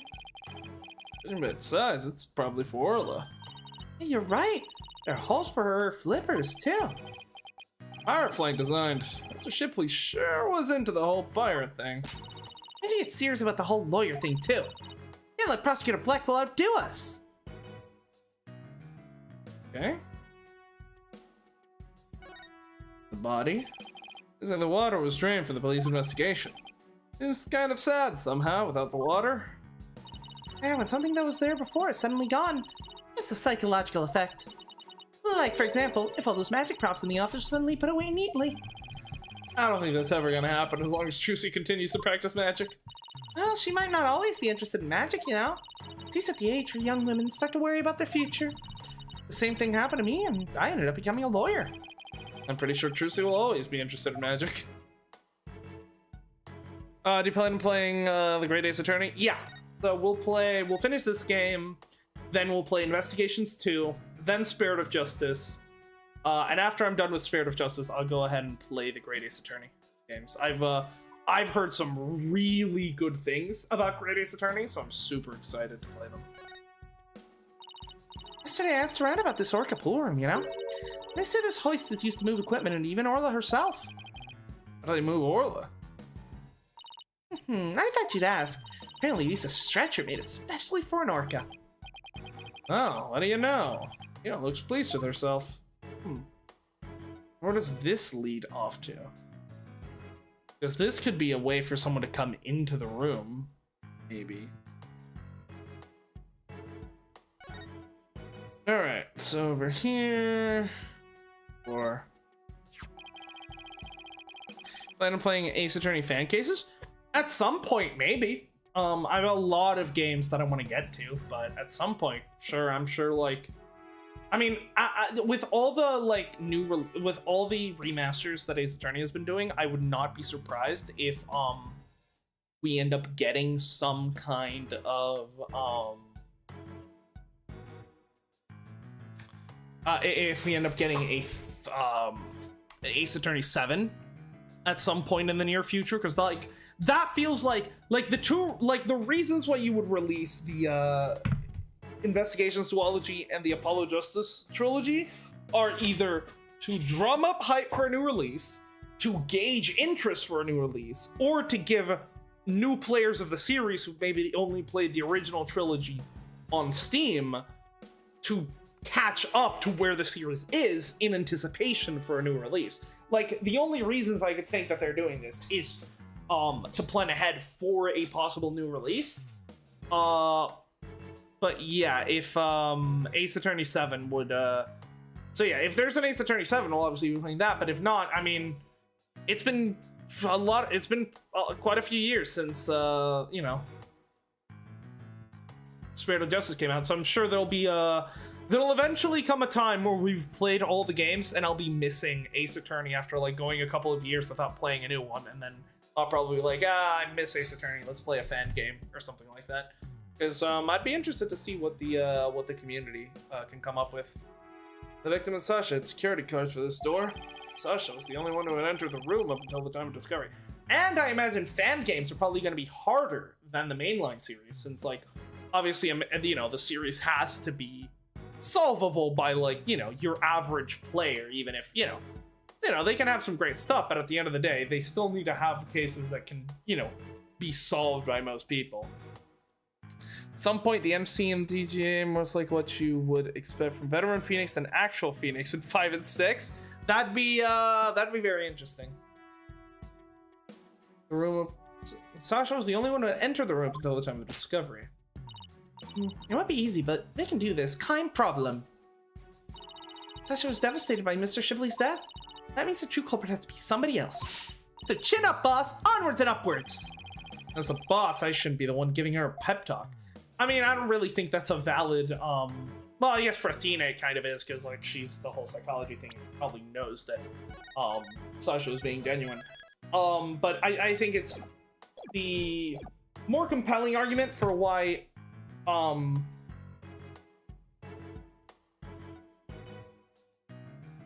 for why Sasha didn't do it is the fact that the killer obviously tried to pin the blame on Orla, but Sasha obviously hired us to get Orla off the hook, and that would make no sense for the killer to do.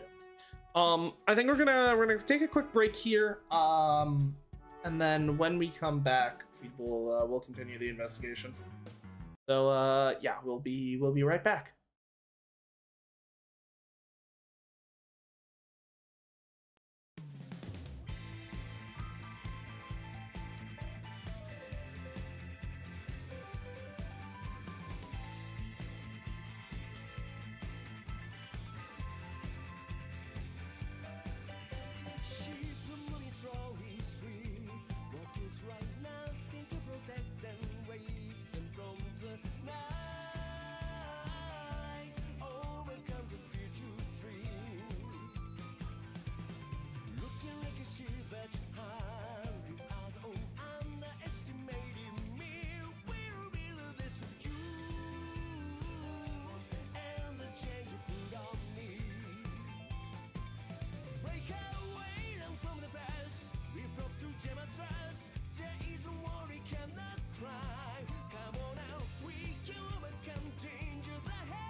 silence through the night.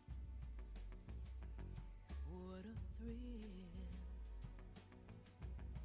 I'm searching and I'll melt into you. What a fear in my heart, but you're so supreme. I give my life, not for honor, but for you. In my time, there'll be no one else. Crime, it's the way I fly to you. I'm still in a dream, snake eater. Someday you go through the rain, and someday you'll feed on a tree frog. It's ordeal, the trial to survive for the day we see new light. I give my life, not for honor, but for you. In my time, there'll be no one else. Crime, it's the way I fly to you. I'm still in a dream, snake eater.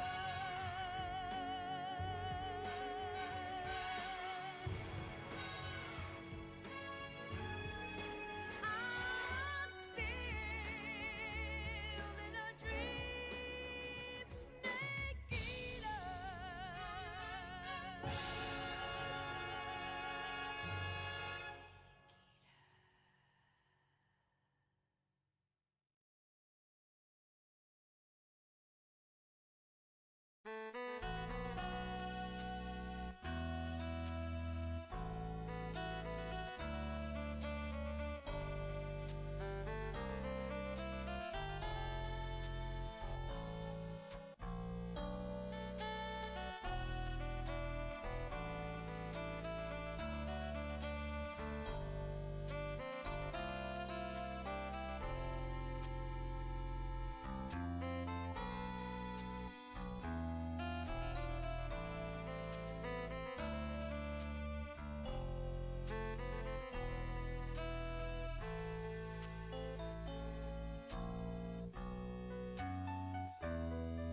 Okay, so I'm back and I see a bunch of deleted messages. What happened while I was gone?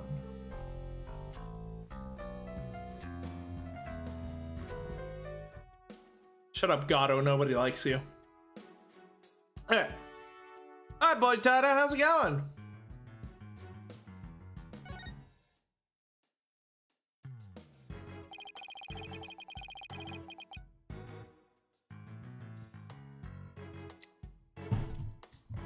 Let's use the hoist to go down to the bottom of the pool. Ah, I see. Oh, poor Orla.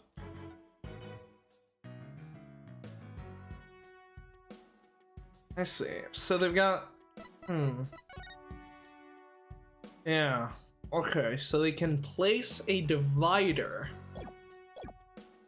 And then drain the water so that half of the pool still has some water for Orla to stay there.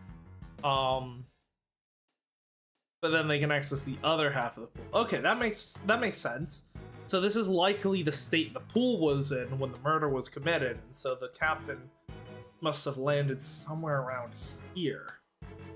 Question is, how was the captain? Because supposedly we saw the the orca do something over here, and that's when is that server? No, we love Gato, but we also hate Gato. It's a double-edged sword.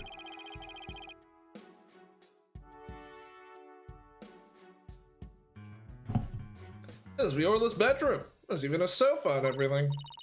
Orla, congratulations on your not guilty verdict, but we have bad news. It's a love-hate relationship? Yeah, exactly. Now Sasha's been arrested instead. Oh, that seems sad. I'm sure she is. I can sense the sadness filling her heart. Don't worry, Orla. We'll save Sasha. I think Orla's wishing us good luck. So, Citadon, why do your messages end up, like, getting redacted? She doesn't understand our words, but I bet she can understand our hearts.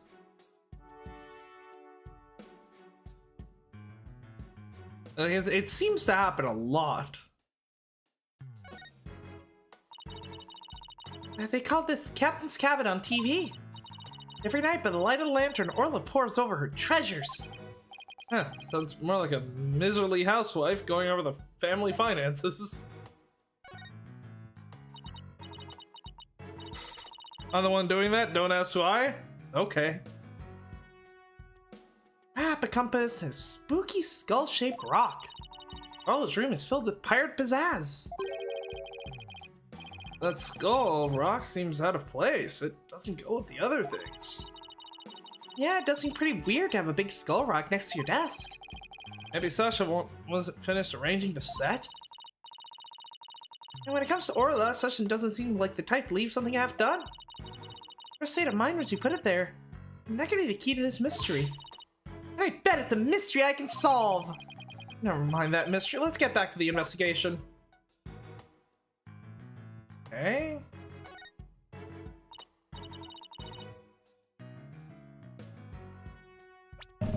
This is in the same state that we saw in the video. Trunk. Yeah, that looks exactly the same as it was in the video. I can't notice any differences. Oh. Oh, look at all that treasure! Those jewels in that crown are huge! They sure are. I guess everything is size large around here. No, everything is size Orla. I stand corrected. Is this a good time to get started, Mr. Nick? Huh? Started with what? Luminol testing fluid, baby! This is the crime scene, right? So, should this be the perfect place to start forensicking? Once you use the forensics get so badly, she's practically beaming. Okay, let's do it! Forensicking it is! Hooray! I get to help! Alright, we need these! Yes! We just have... I'm glad we have fucking a pair of Emma's glasses. Let's go. What's with the glasses, mister, right? That's not like their fashion statement. We need them to see if there's any blood. It's not a fashion statement, it's a death wish. Alright, Pearls, spray the luminol wherever I need it, okay? Get it, Mr. Nick. I won't miss an inch. Got your glasses on, everybody? Good. Now check out the bottom of the pool. Yes! This is one thing that was missing from Dual Destinies. Yeah, thanks for joining. Enjoy the rest of your birthday. This is one thing that was missing, because, like, obviously in Rise from the Ashes, and then they introduced all the forensics mechanics, and then those were continued into Apollo Justice. But then they were gone, and I was really sad about that. So I'm glad that we're getting forensics back, even if it's just for this case. These forensics mini games are always like some of my favorite things. It's like, you know, actual detective work. Okay, so yeah, the wounds from Orla. Oh no! I'm so sorry. I got some on Orla by mistake. Calm down, Pearly. It's okay. Look, Luminol reacts as an Orla too. Everything was bleeding yesterday. Luminol must be showing her injuries. Wait a minute, Mr. Plume said the blood disappeared and Orla put on the hat. Well, yeah, and it's not just what, oh! I didn't even know this was a thing! Case brief? Defendant victim notes? Victim manipulating Orla. Orla's been interesting. I don't know, look at this. Yeah, the hat looks like it might be closer to her head than it is. Yeah, even then it wouldn't be covering those cuts. This Bloom said the blood disappeared when Orla put the hat on. Could it ever just be under her hat? Blood is from Orla's injuries, then what could it be? Well, we should take her hat and spray that as well.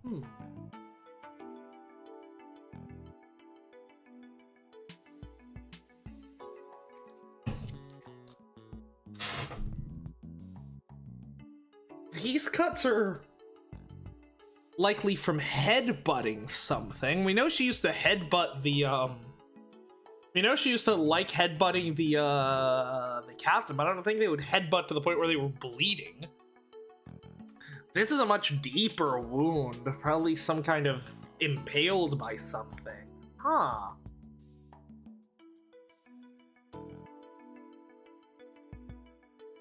The only thing I can think of is that, like, in preparation for the new stage show, Captain Shipley was mistreating Orla, as a result that in order to train her, and maybe that resulted in the argument between him and Sasha.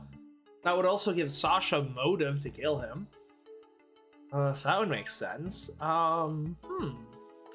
Let's take a look. And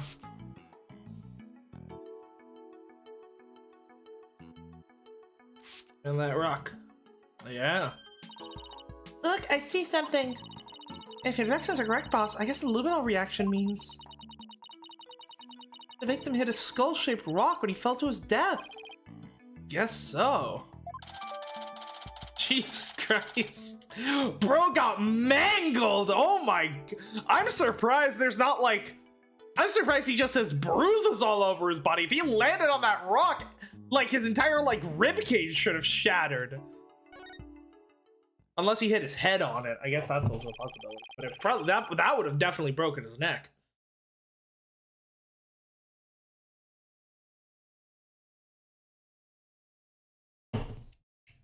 Guess that's it for inside the pool. And let me just do a quick photo to remember the occasion by. It's not every day we get to see the bottom of the aquarium pool. Well, submit that to the evidence. Maybe headbutting the rock? Maybe. Yeah, that could be what, but the problem is, like, here, those wounds, right? They're right above her mustache. So those wounds would be right here. Those wounds would not have gotten covered up by the hat. And the earlier speculation was that the reason it stopped, we didn't see any blood afterwards, is that this blood was being produced by the that the wound that was producing this blood then got covered up by the hat, right? But that can't be the case if the wounds were right here, because the hat wouldn't cover them. So I think if those have to be older wounds.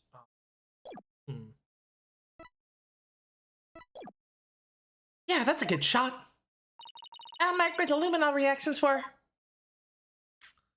luminol. Yeah, my first collaborative work with Pearly. Let's go. That'll be helpful. Huh? Here's something. Oh.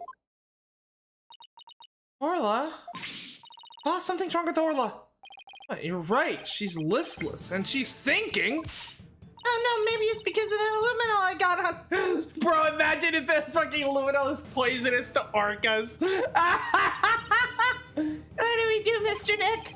We can't do anything for her ourselves. Let's get Dr. Crab. I'll run and get him.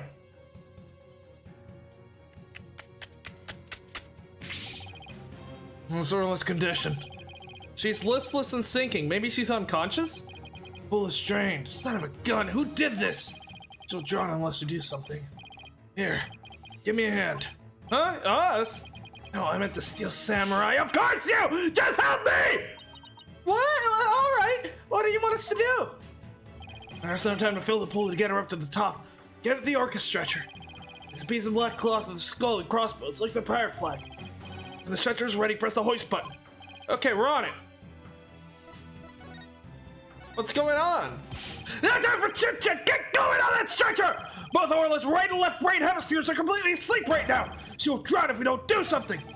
What does the stretcher look like again? It's a piece of black cloth with a skull and crossbones on it! Looks like a pirate flag! Okay, cool, let's go.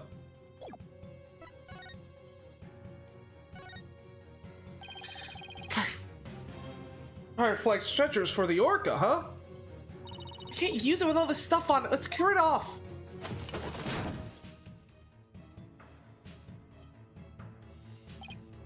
Good, now push the hoist button and lower the stretcher.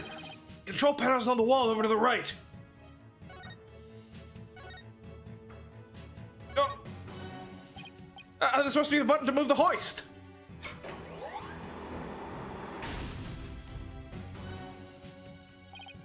Dr. Crab, the stretcher is ready.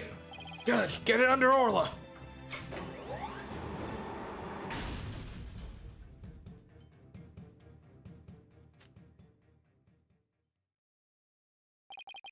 I'll take it from here. Stand back. I have to treat her immediately. Something in her stomach. That's not a good sound. There, I got it all out. Will Orla be all right, Dr. Crab? Yeah, she'll be fine. She's just asleep now. Orcas are mammals, so they won't die if they're out of the water for a little while. Their own weight puts stress on their organs, and skin starts to dry out. I'll put some special handmade cream on her skin as an emergency measure. Feel better soon, Orla. Oh, that's what's in her stomach. Dead fish. Got that luminol on her. Luminol? Nah, no problem there. That stuff just washes right off. This condition has nothing to do with you, young lady. Really? And what is wrong with Orla?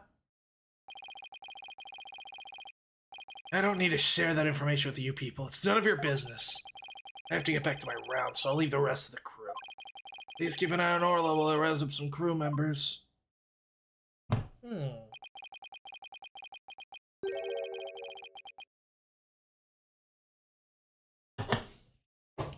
Dr. Crab sure is acting funny. He seems to be hiding something.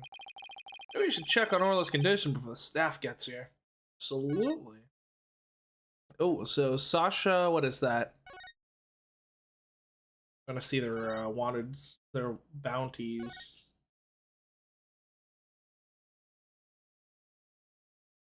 I think Sasha's $1 million. Don't know about Rhymes. Let's check on her. Ish. And some kind of drugs? Check out the contents of Orla's stomach, I guess. Yeah, I see something mixed in with a fish. 3ZS. It looks like a medicine capsule. There's something written on it. It says 3ZS? What would it be doing in Orla's stomach? I wonder what kind of medicine it is. Let's ask Dr. Crab. It might have something to do with Orla's condition. No, we'd better not ask. He must have noticed it himself, yet he didn't mention it. I think he's hiding something about Orla's condition. Show him the castle, he might try to take it away from us. Guess he was acting pretty sketchy, so let's look into it ourselves, huh? Good idea. When we get back to the office, we can ask for Apollo's help. I'm not going to the fucking Hickfield clinic. I'll let Apollo handle that. Hey, Apollo, I got a job for you. Really, boss? Oh, you're gonna leave the defense to me, am I right? No, I need to go talk to Dr. Hottie and ask him about this medicine. Dr. Hottie, what the fuck? I guess that wraps up our investigation here. Orla still isn't fully awake yet. Oh, here comes the staff. Looks like they're going to put Orla back into the pool.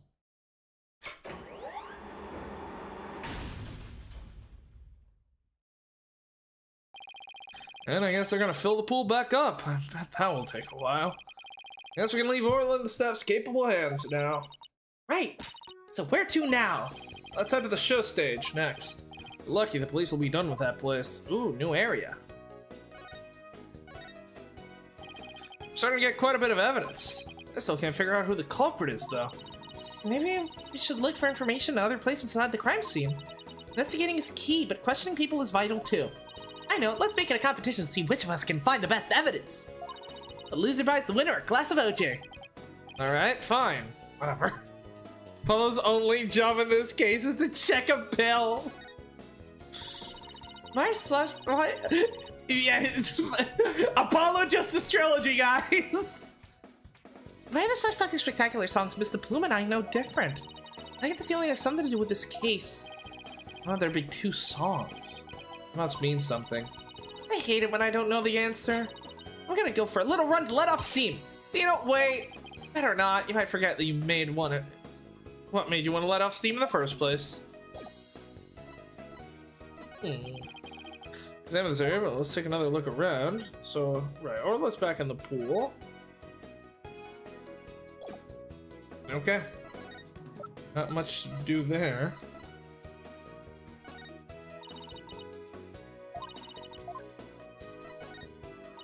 Okay, your current state of mind is... Okay,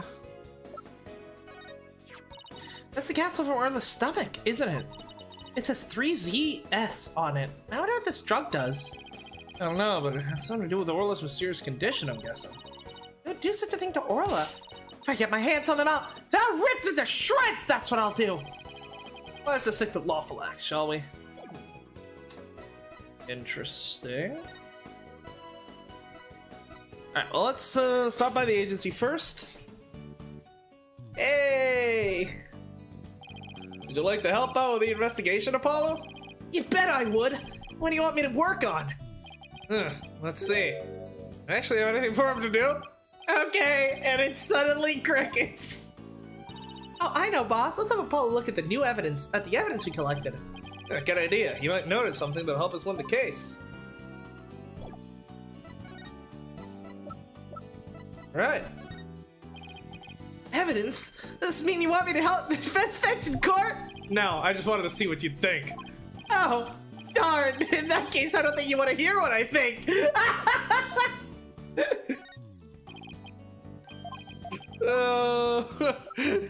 At least he cleans the office toilet. Well, there's something I'd like your help with. You have work for me? What is it? Did you have this capsule checked out? I think it's some kind of medicine. Sure thing, Mr. Wright. Yeah, I'll go to the hospital or something and have someone take a look at it.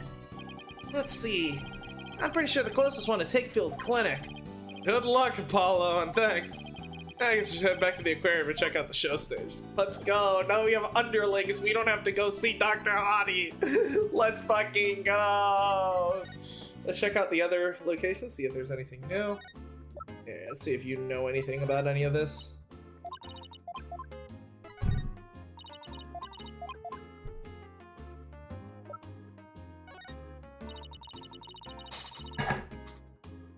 Nope. Okay.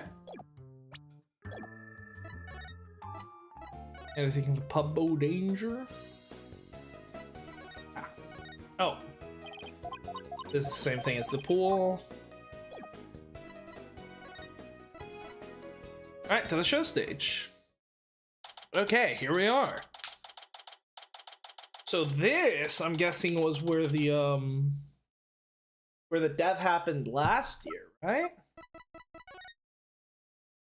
Yeah, that seems like the same. Yeah, it was probably along this, along the side of the water here. July 21st, Ship to Aquarium, show stage. Pretty empty.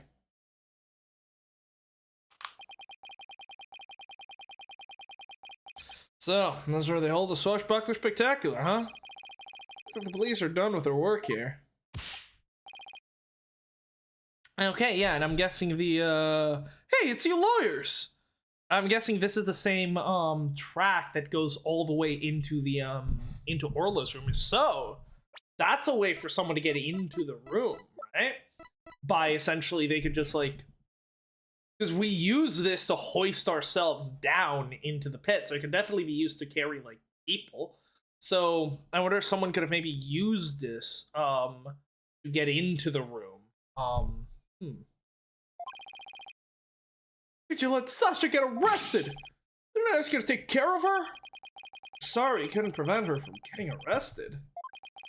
But as her lawyers, we'll do everything we can for her. sorry I got upset. If there's anything I can do to help Sasha, just say the word. Marlon, you can trust in Mr. Nick. I'm gonna do what I can too, with his forensicing kit. I'm gonna cover this whole area with forensicing. Not a girl, small fry. You have free reign of this place. I want to check out this place too, but I better talk to Mr. Rhymes too. Alright, well, before we do that, let's have a look around.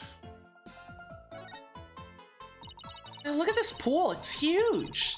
This is where they do the Swashbuckler Spectacular.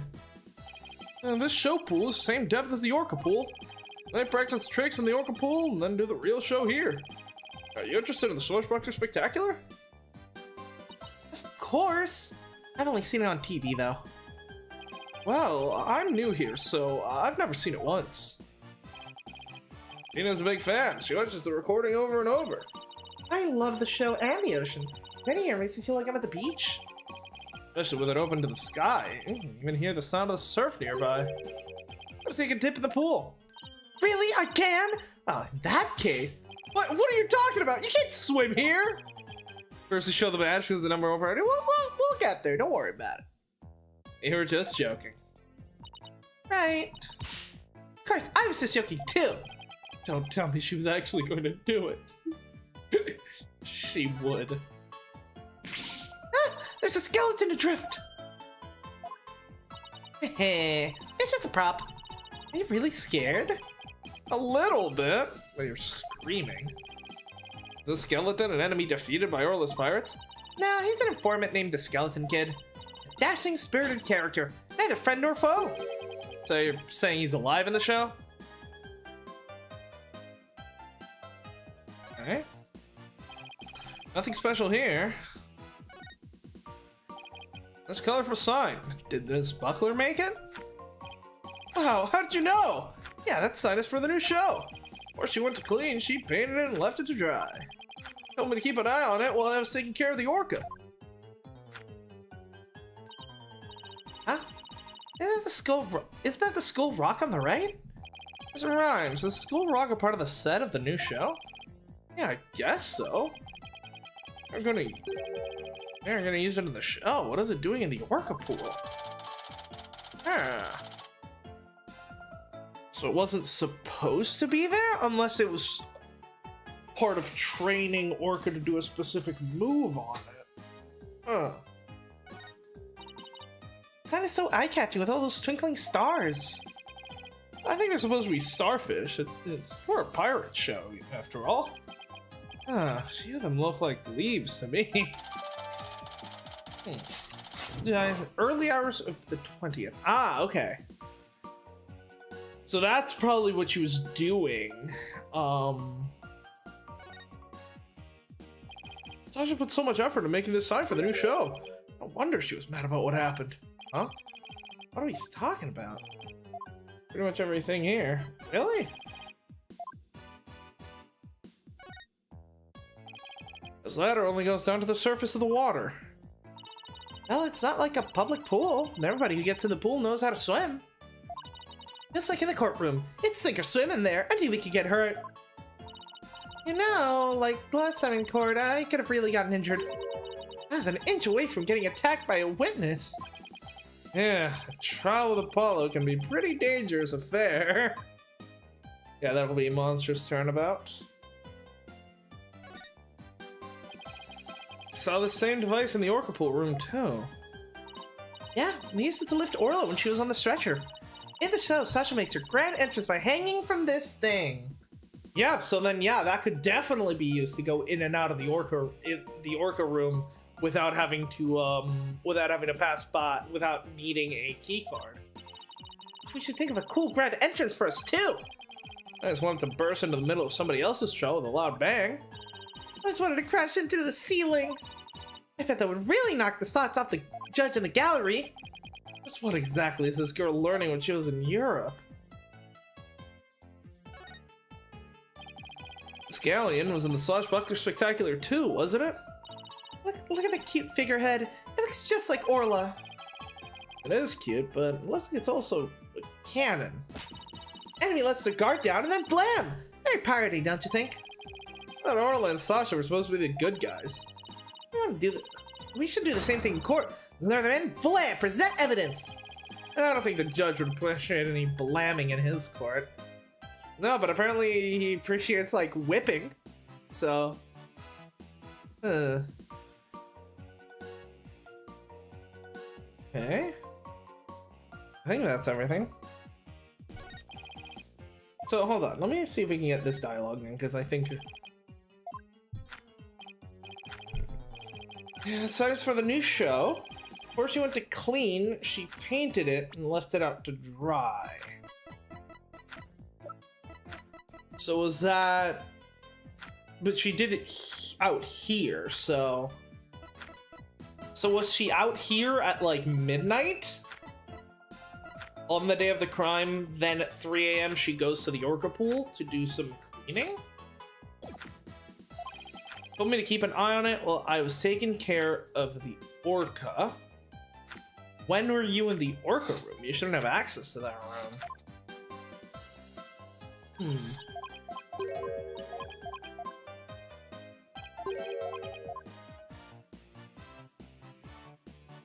Unless Orla was out here for some reason. I guess that could be possible if they wanted to, like, test out some tricks. Alright,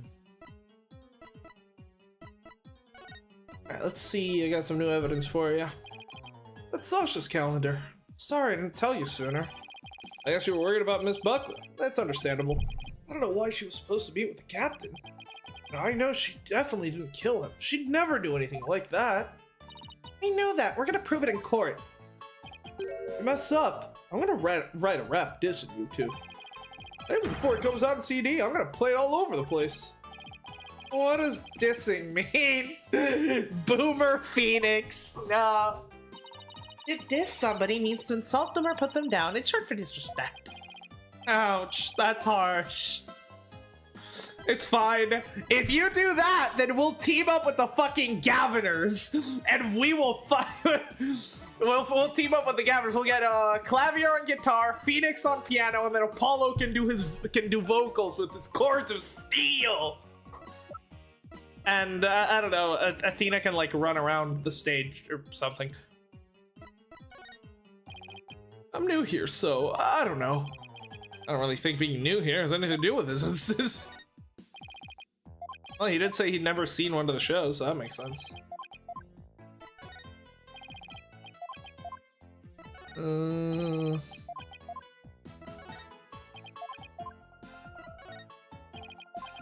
No.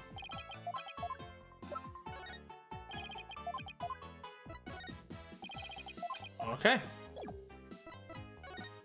Helping with cleaning. Can you help Sasha with cleaning, Mr. Rhymes? Well, not really helped. I was just taking care of the Orca while she was cleaning. Sasha felt bad for making Orca stay up so late, so she asked me to give her a snack. A little bit less than her ordinary meals, but she seems satisfied. So I'm guessing that would have been the pile of fish that we found in her stomach. I mean, I guess then Marlon could have been the one who gave her the, who gave her the pills, but to what end? You know?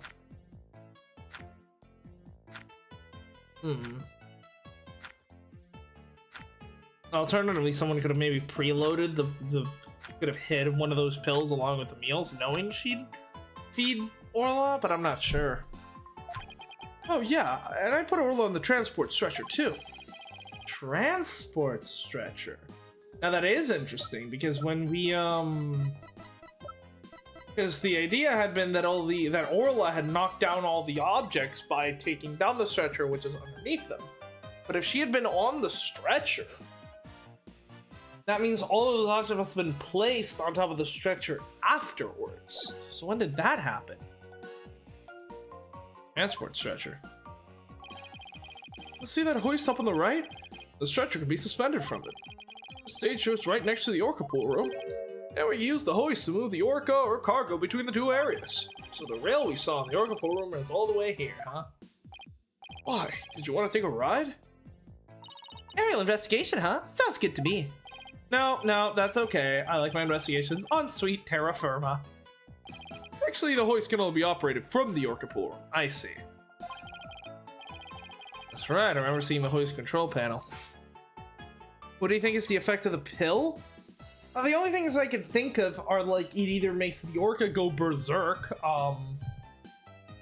and start headbutting things, or it's some kind of sedative that puts it to sleep. Because what we saw was that it was like it wasn't able to swim, and like so was like it wasn't able to float. Because I think like I think Dr. Crab mentioned that like both of her brain hemispheres were asleep at the same time. So I'm guessing the way it works is like normally you have one that stays, they alternate so that the Orca can stay afloat and still breathe, instead of, you know, drowning. So that could be a thing. So I'm sorry, but I can't give you a ride with somebody on the other end. Okay, so that kind of defeats the idea of using that to get into the room, because you need someone operating it anyways. Although, if things were moved in and out of the room that day, someone could have maybe hidden in one of the boxes, if like a box was transported or something like that. I guess you could have walked along the rail as well, but that's a bit more dangerous. I need to be sorry. Dodge that bullet. Oh yeah, we didn't present our badge to you. I'm new here, so I don't know. Okay. Ooh, we should go rub our badge in Apollo's face. No, he's already left for Dr. Hottie's clinic. God damn it. It's easy, your big comeback, Daddy. You look sharp in your suit. I'm a little sad too. I'm the only entertainer left in our agency. That's not true. We still have Apollo. I bet Apollo would be a first-rate talent in no time. Ah, you're right. He'd be great as my magic assistant, for example. Yeah, we're all basically entertainers here. We don't have a legal case to work on. Really? I better start working on that then. Just kidding. You think Phoenix ever just talks Edgeworth into a game of poker? Just to like whenever the money's running low and he needs to pay rent, he'll be like, Edgeworth, want to play some poker? And like talks him into it, and then like takes like thousands of dollars from him. Because he's the fucking unbeatable poker champ.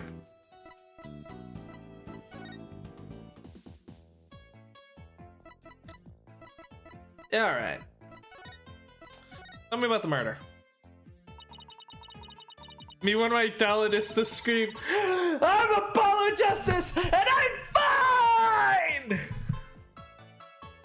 If it wasn't Miss Buckler or Orla, who else could have killed Mr. Shipley?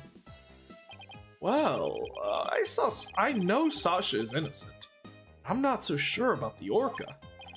Well, but we proved her innocence in court this morning. A few days ago, the Orca attacked Sasha right here in the pool, the show pool. I saw that Orca take Sasha's body in her mouth and squeeze her chest. They were probably practicing the lifesaver trick. But Sasha was being crushed so bad, she couldn't even blow the whistle. I wanted to help her right away, but... look, I hate to admit it, but I froze. I'm a weak man. I can't protect anyone. And now there are many people who would pit themselves against an Orca. Everybody tried to talk her out of it, but she wouldn't give up on practicing. We said Orla could kill her. She said she trusted Orla. Yeah, well, everybody else seems to think Orla's the killer. You trust a creature that can't speak. Can't even know what it's thinking. With orcas and dolphins, you can have communications of the heart. So Orla was supposedly acting strange in the days before the murder. Interesting. You say Miss Buckler was mad. Was it because of the new show? Me and my big mouth. Okay, but you never heard it from me. There was rumor that the captain wasn't gonna let Sasha be in the new show. Ah, that is true. She was, she's not on the poster, is she? What? But why not? I don't know. It was just a rumor. I don't know if it was true. Mr. Shipley was gonna do the show all by himself. Huh. Well, what would all the Ace Attorney characters' ultimate talents be if they were like in Danganronpa? Obviously, Phoenix would be the ultimate attorney. I guess Athena would be the ultimate psychologist. The ultimate screamer.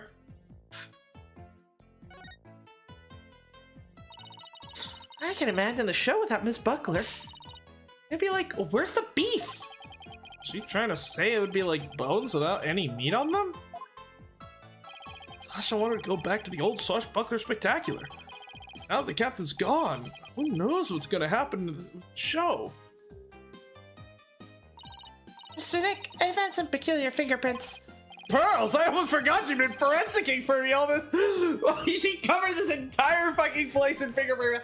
Good. Emma just in the audience. You know the fucking meme of like Trucy's Ultimate Magician? Yeah, obviously. In the fucking the Shia LaBeouf song, and then at the end it just shows the audience and it's just Shia LaBeouf standing clapping in an empty audience. We just pan off to the side and we just see Emma, the only person in the audience, just standing clapping. Who's that? Hey! Prosecutor Blackwell, what are you doing here? If I knew you were gonna be here, I'd put more honey in my tea. Just some business to attend to. Let's get a Blackwell assistant, so I brought him along to get a little exercise. Is it business with us? No, not you. My business is with the animal keeper there, Marlon Rhymes. You will be a witness for the prosecution tomorrow. You gotta be kidding! Why would I want to testify against Sasha? What you want does not matter. Now come along. But if I leave, who's gonna feed the orca? The other animal keepers are too scared to get near her now. Maybe I can help? I'm concerned about Orla's health, and this way I can stay close and look after her. I can feed her and do a telecast too if you need me to. I'll do anything to help. Sounds like Pearls wants to do something nice for Orla. Why is Pearls more involved in this case than Apollo is? Blackwell is great. Small Fry, are you tripping? That orca is dangerous, you know? Blackwell, obviously, ultimate samurai, I guess. I'll be fine. I'm just here to help. Oh, but I don't have a TV phone. I won't be able to contact you if I have to do a telecast. Marlon, may I please borrow yours? What? Sure, Small Fry, anything for you. Especially when you're going out of your way to help like this. I don't know if I'm gonna testify, but I guess I can at least hear what the police have to say. Thanks for your cooperation. Now, justice will be served with a strategy meeting. Yeah, come on, Mr. Wright. Let's get back to our investigation. How sad. The police have already investigated all there is to investigate. Your efforts are a waste of time. Ah, but you see, there's something you're missing. Because on your side, you've got this loser, Bobby Fulbright, instead of my goat, Emma Sky. So you didn't do shit for Prince, if I'm guessing. You probably don't even know what Luminol is, you dumbass. I think we need to try to save our client as a waste of time, Prosecutor Blackwell. Today, the Orca. Tomorrow, Sasha Butler. You intend to save them both. Huh. You say you believe in your clients, but is it money really your true motivation? Bro, I'm gonna be honest with you. So many of my clients have not fucking paid me. I defended Maya like 5 different times, and she didn't pay me shit. Edgeworth, ultimate prosecutor, obviously. Clav, ultimate. Yeah. Could be ultimate rock star. Emma is obviously ultimate forensic scientist.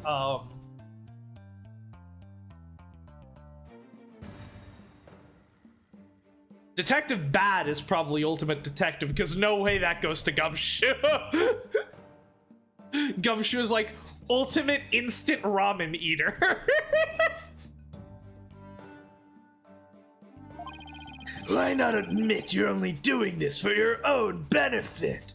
What would Franziska be?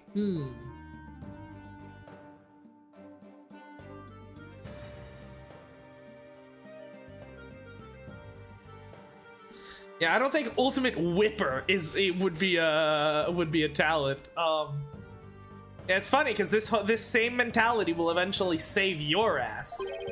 I can understand that much more readily than your empty, righteous talk. Our own benefit? That's not why we're doing it. Now, Athena, try not to let him get to you. Alright, we should be off, Prosecutor Blackwell. In justice we trust. Yeah. I've never been so insulted. Be right back. I need some water to wash away the anger. Uh-oh, she hit Prosecutor Blackwell with the water. He doesn't seem to care, though. I guess prosecutors these days are more about harsh but not monochrome than fancy frills. Oh, wait, what about the peculiar fingerprints? You said you found frills? I'll tell you about them. All right.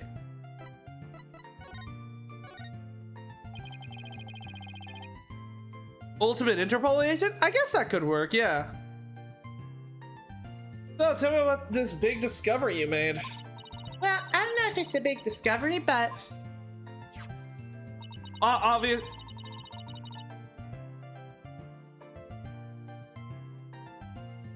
Obviously, the Phantom would obviously be the ultimate spy or ultimate secret agent.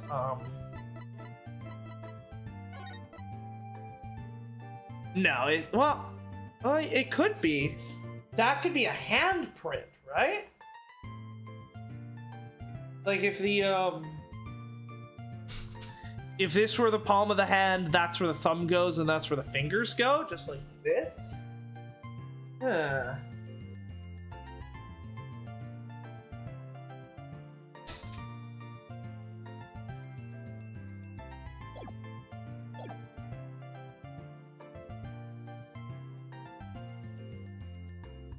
That would be a left hand if that was grabbing the person. If that is a handprint on the victim's body, that is a left hand print. This is clearly a right hand print.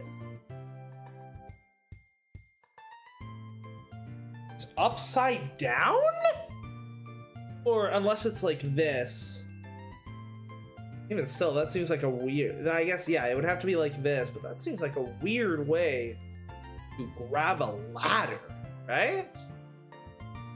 You typically grab it like this, not with... Why would you grab it with the thumb pointing down?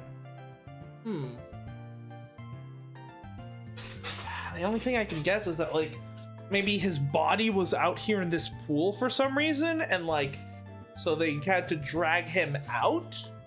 So they grabbed his body by the arm with this hand to pull him out while they were grabbing onto the ladder. But why would they be grabbing on like this instead of, you know, like this on like the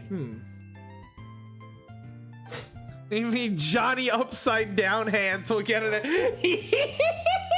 In the literal next scene, we meet a new character who's like, oh yeah, by the way, for no reason, the game he just points out that his hands are upside down, like, oh, that seems like a useless detail. Okay, so what's so peculiar about them? they're on the left side of the ladder, but they're right-handed prints.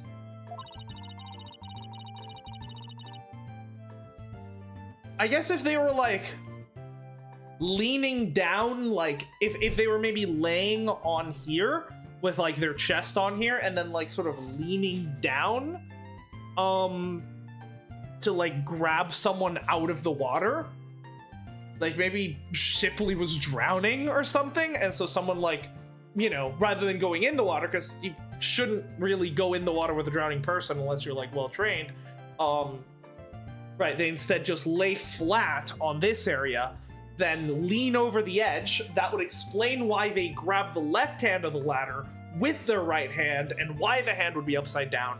And then they reach their left hand inwards, grab Shipley's arm, which leaves the handprint on his that leaves the handprint on his arm, and then you sort of pull him up. So that would explain that would explain that. I think they were made from above by grasping the ladder with the right hand. Yeah, okay. Huh. As you mentioned it, that is strange. I wonder whose prints they are. I compare them with the prints on file, but they turned out to be Marlin's. How did he manage to leave prints in such an awkward position? So, Mr. Nick, was I helpful? Yeah, you were. Thank you very much, Pearls. Not they're related to the case, but I'll keep them on hand. Right, something odd about. I bet Detective Fulbright doesn't know about these prints. Yes. Search wasn't as thorough here as it was on the crime. Well, yeah, obviously, then the question is, were those prints take place before or after the murder? Because if they took place after the murder, Marlon is the murderer. And that's decisive evidence. Because obviously, if the dead body was for some reason floating around this pool, and then Marlon sort of went down to pull it out of the water, that would leave the bruise and the handprint on the ladder. But if it was just a thing that happened before the murder, maybe it turned out Jack Shipley couldn't swim and he was drowning and Marlon saved him. That could be another possibility. You're probably right. I'm sure they checked everything at the actual crime scene. I guess they can't do forensics on every inch of the rest of the aquarium, unless they have a hyperactive child with them. But we could, thanks to Pearly, and now we have a new piece of information. Emma would have, I guarantee you. Yeah, you're embarrassing me, Athena. Rifle! Hey, it's Rifle. We gotta catch her. Don't worry, she's being a good girl right here in my lap. Well, I'm glad she's been found. God, we're looking for her, actually. Yeah, regarding Rifle, because obviously Rifle has a, I was trying to think about why someone would take Jack Shipley's walkie-talkie, right? Because I had originally thought that possibly the walkie-talkie could have maybe been involved in the crime in order to broadcast sounds, in order to lure a witness. However, I don't think that's the case, because, we know that the speakers can just broadcast the sound in the that Orla is making, so they could have just blown the whistle for Orla to sing, unless this has to do with the fact that there used to be a different song for the Swashbuckler Spectacular, but maybe after the death of that person, maybe they changed the song around, but they weren't able to retrain Orla, so they just have her thing is pre-recorded, it's faked or something, and so then that would explain why they needed to use the or wait, no, if Orla knows the current song, let's say they did retrain her and Orla just knows the current song, but they use the old song to lure Norma to see the crime, right? So then that they probably pre-recorded and then played it through the walkie-talkie, because the walkie-talkies can broadcast to the speaker. So I'm guessing that's the case. But the question is, why would the killer need to steal Jack's walkie-talkie to do that? They wouldn't, because we know for a fact that the killer used the whistle to command the Orca to do various things, including look like it was biting Jack and whatever the fuck. So we know that the killer must be a member of the aquarium staff, because only they are allowed to know the whistle commands. However, we also know all members of the aquarium staff have a walkie-talkie of their own, so why would they need to use Jack Shipley's in order to broadcast? So the only things I can think of are either A, the broadcast was there's some kind of computer that records which walkie-talkie broadcasts, and there may be, then they'd be able to tell oh, this person broadcast the sounds of the Orca singing, so they must be the killer. So using Jack's walkie-talkie would make more sense there. But then why wouldn't, after doing all that, because obviously they need to be here near the body in order to set up the crime scene anyways, so why wouldn't they just place the walkie-talkie back in why wouldn't they place his walkie-talkie back? The other option, this is something that I thought about while I was during the break we took, but I just forgot to talk about it, is what if there was a different purpose? Because we know for a fact that the walkie-talkies can also act as trackers, right? You can sort of see where everyone that has a walkie-talkie is in the facility, right? Now, if the killer killed, Shipley, and then threw him in the bottom of the pool and just had him there for a while, anyone that looked at the walkie-talkie would have seen, why is the captain in the bottom of the Orca pool and has been there for like 10 minutes? And I feel like that would have ruined the idea, because like the whole thing was to stage the murder at a specific time when there was in order to create a witness, right? We know the murder probably took place closer to the beginning of the day, so maybe somewhere around, let's assume somewhere around midnight. That's like 10 hours that the body needs to be in that pool before a witness shows up, because the aquarium opens at 10. So then they must have. So then I wonder if they took his walkie-talkie in order to I wonder if they took his walkie-talkie so that they wouldn't be able to track him, and maybe they even because we also found Rifle's walkie-talkie had fallen off and he had dropped it near the Orca pool. So I wonder if the killer actually swapped out Rifle's walkie-talkie with Captain Shipley's walkie-talkie. That way, from the perspective of the command room, obviously Rifle's running around the whole aquarium. So from the perspective of the command room, wherever they can see where the walkie-talkie, wherever they can track the walkie-talkies from, Captain Shipley is walking around the aquarium all day up until, 10 or so, right? The moment of the murder. At which point, after they stage the murder, the killer can simply, retrieve the walkie-talkie from Rifle, or hell, they could even retrieve it from Rifle before, and then, I don't know. But then, that would hide, that would make it seem like the captain was alive and well up until the moment of the murder, by appealing he was walking around. And Rifle, right, the assumption would be, okay, Rifle just lost his walkie-talkie because he's a dumb penguin. And he probably does that a lot. So that would explain why we found Rifle's walkie-talkie by the side of the pool, and it would also explain why the killer took Captain Jack's walkie-talkie. So yeah, I feel like, and obviously the walkie-talkies are going to be waterproof. This is an aquarium.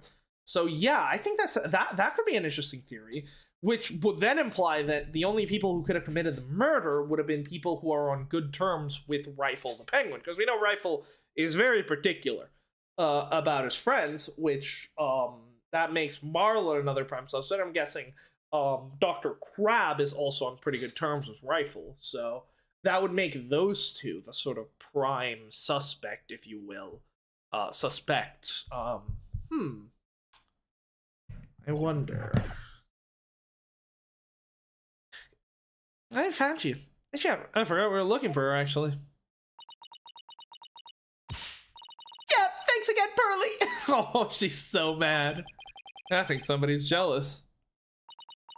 I think I'll go talk to the staff about Orla. Alright, good luck, Pearls. Thanks again. Well, I guess we're done with things here. What do you want to do next? Well, they ought to be done with Sasha by now, too. True. Let's stop by the detention center and let her know we can take on her defense. Alright. 21st, detention center visitors room. Alright, boss. Chin up. You have to lift Sasha's spirits. I like your enthusiasm. They let you have a sword in here? Ahoy there, me hearties. Thank ye for coming. Arr! I'll be in good spirits. Worry not about me. You should cheer us up. Well, that went over like a lead balloon. That's time to make up for all your trouble. Maybe the two of you need to take it easy. I guess they both have the same idea. We came to let you know that we can take on your defense if you'll have us. What?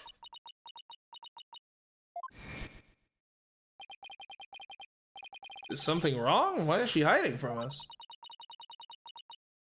Prosecutor Blackquill said that you two would abandon me.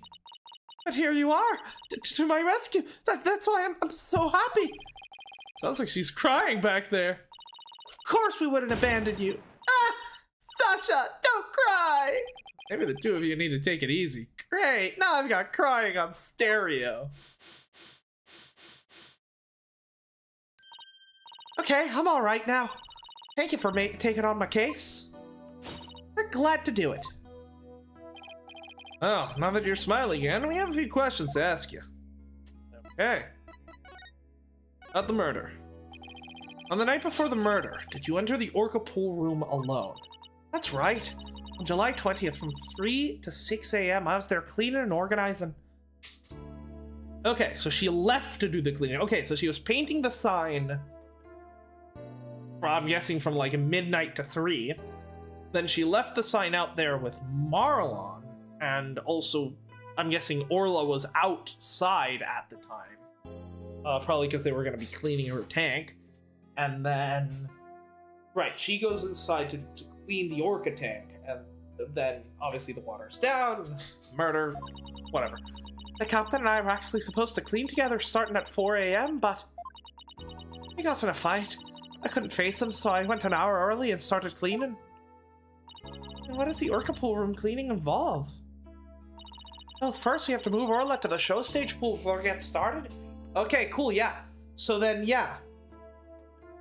If they moved Orla, then moved her back in, someone could have maybe hitched a ride when Orla was brought in order to sneak in to the, to sneak into the Orca pool room, even though they didn't have card access.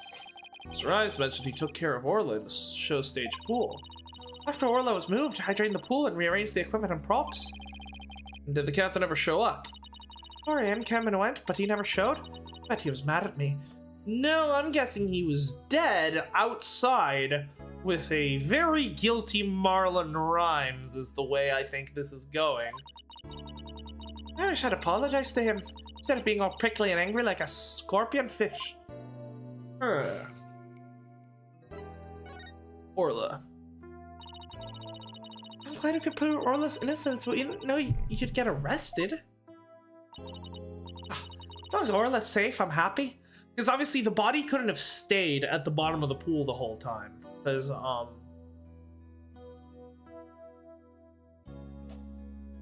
So obviously Sasha would have found the body during the cleaning if, like, because the original assumption we had made, it was that after the murder happened, the body was then left in the bottom of the pool, probably tied down so it wouldn't float out for a while, until the visitors arrived. But if Sasha did the cleaning from 3 to 6, then the body couldn't have been there, which leaves either the murder happened before then, which means the body must have been kept somewhere else. That would lead me to believe the killer was Marlon, because obviously he was obviously he was looking after Orla, so he could have fed her, and he fed her, so he could have given her the drugs. So I don't know what the purpose of those drugs would be. Then he obviously, if my theory about them using rifle to hide the captain's the fact that the captain was dead, Marlon is one of the people Rifle is close to, and he would easily be able to put the walkie-talkie on him or take it off him. Then, right, if he hit the body with him at the show stage pool, maybe he put it under, maybe he hit it, then that would explain why the markings on the ladder and the markings on the body with him lifting the body out of the water. And then when Orla was brought in via the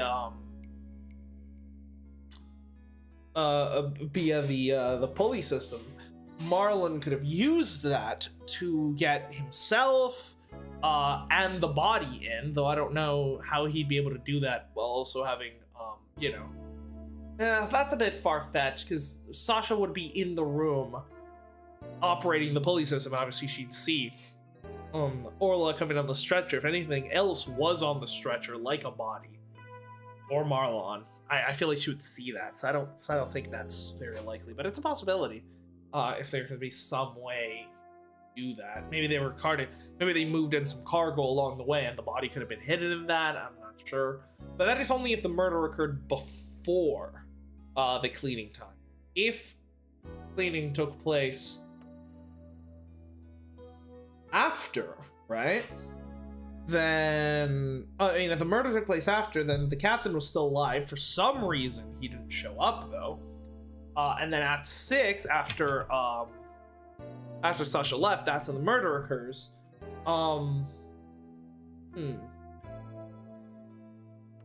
Then what was the meeting at 7? If the cleaning was supposed to be at 4, why did you have to meet with the captain at 7? And no, I don't know if the murder could have taken place after, because the water, I'm guessing the water would have been filled back up after the cleaning, unless Sasha was only taking care of the cleaning and then Jack was supposed to actually refill the water and bring Orla back in. That could make sense. I'm so glad I found you two. You guys are the best. I'm glad you found us too. You're the best, Sasha. I never imagined Orla's tricks would ever be used to commit a crime. Can you tell us more about the lifesaver trick? Yeah, sure. There's a little speaker on the captain's clothes and on the training dummies. That speaker can emit sound waves. And a trick command is issued with the whistle. Orla uses the sound waves as a guide to find the person she's supposed to rescue. I see. Does anybody else know about how the trick works? The entire crew knows about it. But it takes quite a bit of practice to be able to command the lifesaver trick. It would be easy to do for anybody that wasn't a trainer. Okay. Well, tell me a bit more about Marlon. Would he be able to do it? I don't know why my eyes are itchy. That's why they suspect Sasha. And Orla can only perform one trick per signal. In other words, you can't perform 2 tricks at a time. I see. Wait, you can't do the singing trick and the lifesaver trick at the same time? Those are songs Mr. Bloom heard. Right, that song then was probably pre-recorded and played using the speakers using the walkie-talkie. Oh, Mr. Wright, I just remembered. You have something to return to Sasha. Oh, yeah, you're right. I have right here in evidence. Sasha, that item Lieutenant Fulbright gave us too. We got a couple of things to present before we get there. Yeah, obviously we want to present the calendar and the prescription, but before then, did you want to be in the Swashbuckler Spectacular? Let regular people participate? Of course! We even have a special tour for people who want to be in it. But at Rose, okay, we've already seen this, I'm pretty sure. Yeah, sea slug. Alright, and then, oh right, this has changed. Okay, so she's not going to talk about the fact that she was being axed from the show, apparently.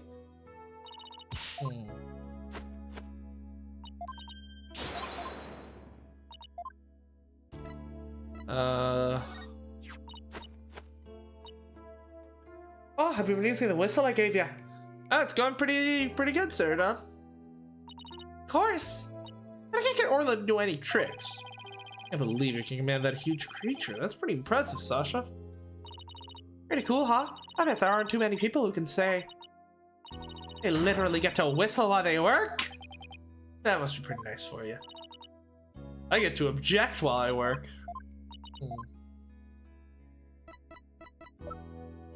Hey, TV fuck. It's our secret. Okay. The autopsy report. God, that lady. Do you know what kind of terrible things you wrote about Orla? Know about this book? Yeah, I said to know. Didn't, but all kinds of people kept showing it to me. I tell you, I've had enough of that woman and her book. Okay, I see what you did there. So, what do you think about what happened that day? Yeah. It must have been some kind of accident. I believe in Orla's innocence. I can sense you really do believe in her from the bottom of your heart. Well, we believe in her too. That's right, after all, she was proven not guilty in this case too. We believe in the both of you. As a defense attorney should. Okay? What about that? Oh, okay. Then Fulbright asked us to give you this medicine. Arr, that bile-sucking baggard had the spine to send me a gift. Dread pirate Nostache, don't stand there gaping like a weak little minnow. How about you? Ah, real swashbuckling battle. Ah! That's be a fight you want, a fight you shall have. Could you two please not drop into show mode out of the blue? Okay, sorry about that. Yeah, I'll take that medicine. He's acting kind of funny. What is this medicine for, by the way? Well, I guess I can't keep it a secret from you two. I suffer from a heart condition. A heart condition? Then you'd better go to the hospital right away. Take it easy, Athena. She's in detention, remember? Don't worry, it's nothing as serious as it sounds. They can fix it with surgery. Not serious. A heart condition is a heart condition. Don't tell us not to worry. Yeah, I'm sorry. The captain was just as mad at me the day before yesterday. We both got so worked up at one point, it was like a sharky shark situation. So that's the argument that the veterinarian saw, right? What did your heart condition have to do with that? That was scary. You mind if I ask more about the fight? Okay. For that, I got other stuff to present. Yeah, tell me about the rock. Okay, that's the same dialogue.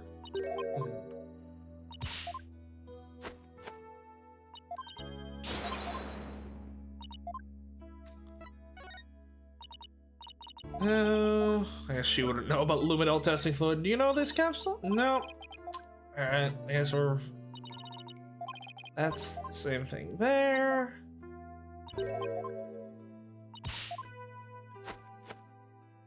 Yep. Ladder prints. No. Okay. What about your calendar? This is your calendar, isn't it, Sasha? Ah, no, mine's at the aquarium. Yeah, Mr. Rhyme said he found this one in the nap room. Ah, I didn't think anybody else at the aquarium used the calendar like that. The owner of this calendar had a meeting scheduled with the victim. Mystery person might be the killer. Better find the calendar's owner. So it's not Sasha's. There's not a... Wait, this fucking thing has been swapping owners all the fucking time. Okay, so that explains the discrepancy. So the captain was supposed to meet with this person after doing the cleaning with Sasha. So yeah, that would lead me to believe the murder happened after the cleaning.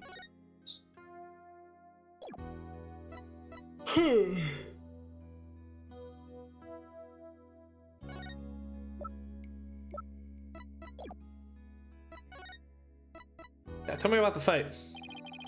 Why were you arguing with Mr. Shipley? The captain knew about my heart condition, and he was worried about me.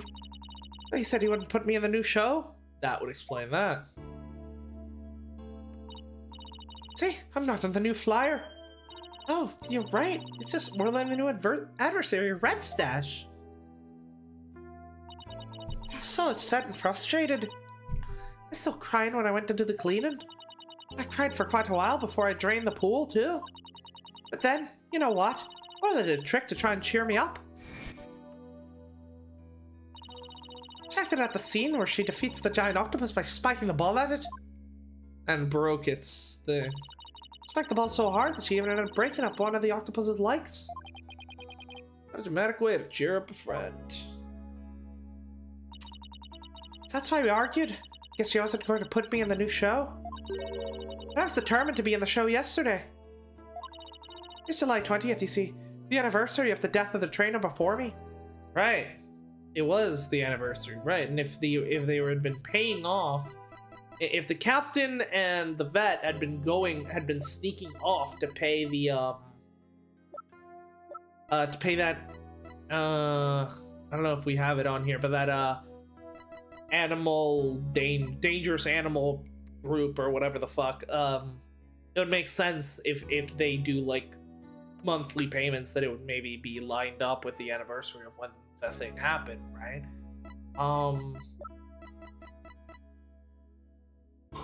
So that would explain why the vet wasn't there, but my theory that Marlon was the one that poisoned Orla, then why was the vet acting suspicious? Azura Summers? The person Norma the Plume wrote about in her book. I wanted to explain to the audience that it was an accident, not murder. That's why I needed to be in the show so bad. During the cleaning, I moved the skull rock to the Orca pool. What? But why? Okay, so that is then confirmation that the murder took place after the cleaning, because we know there was blood on the rock, and that was probably... I mean, it could maybe be from Orla headbutting it, but I just don't think that's enough. Not enough of that blood, I think, would get on the rock for the big luminol reaction we found. Plus, it looked like Orla was more so hitting the face of the rock, not the top of it. So I'm not sure, but yeah, I think it might be fair to assume that, because like the assumption is that the victim hit the rock when they landed, and if that's the case, then that would mean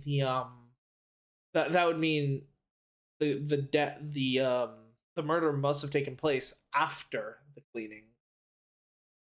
But it could be a thing where it was blood from Orla or something like that. Why? It was a key prop. Figured the new show wouldn't go on without it. I thought they'd be forced to switch back to the old show. Wow, that's pretty extreme. So Sasha moved the skull rock to the Orca pool at the time of the cleaning. There's blood on that rock. It means the victim's death occurred after the rock was moved. Unless the blood on there isn't the victim's blood. Around what time did he finish up the cleaning? It was about 6 a.m. That places suspicion on whoever met the victim after 6 a.m. Interesting. Yeah, tell me about Summers. So Azura Summers was a trainer before you. That's right. She's a year older than me. She taught me all about how to command Orla. But Azura and Sasha were like sisters to one another. She's the one who taught me the signals for the singing and lifesaver tricks too. After she died, I swore on this charm. Ah, so that'll be what was next to her body after she was killed. Got it. Yeah, and I'm guessing that was tied around her wrist. Possibly. I vowed to become a great trainer someday, just like Azura. What is that charm? It's a keepsake to remember Azura by. She always wore it. She told me once that she and her boyfriend had matching charms. That's an interesting thing to bring up. I don't think we've seen anyone related to the case with a charm like this. I never found out who he was, so I couldn't give this one to him. I've had it ever since. They're keeping the memory of Miss Summers alive. The captain always carried around a memento Azura too, or walkie-talkie. Huh? With a walkie-talkie on him. Maybe I should show Sasha the victim's photo and see what she has to say. Yeah, the walkie-talkie that was stolen. Okay, so that was not his walkie-talkie. That was, well, I guess after a year it would have just been his walkie-talkie at that point.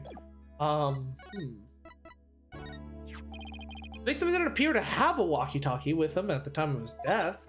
Ah, but I talked to the captain on his walkie-talkie before I started the cleaning. Oh, okay, so then, yeah, the captain was definitely alive before then. There's no walkie-talkie shown in this crime scene photo. Yeah, so it was definitely stolen. I don't understand it. The captain always kept the walkie-talkie on him.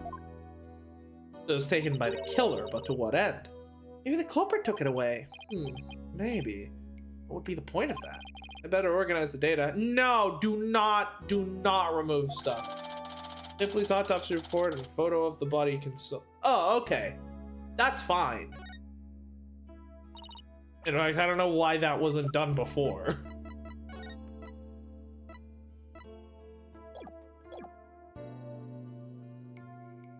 The captain always kept that walkie-talkie by his side. There's the walkie-talkie Azura used right up to their death. In the middle of the show, the Orca brought Azura up to the surface of their mouth. So if tooth marks on Azura's walkie-talkie. Captain said he always kept the walkie-talkie with him so he'd never forget. The walkie-talkie was really important to the victim. But now the captain is dead too. I'm the only one left who can protect Orla from the ship's doctor. Protect Orla from the ship's doctor? From Crab?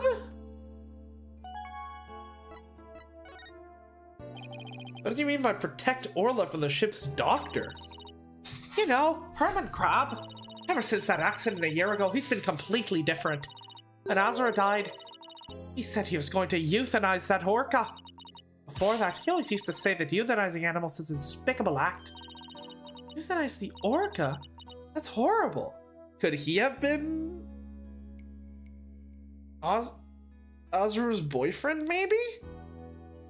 Huh. That's a pretty extreme shift in positions.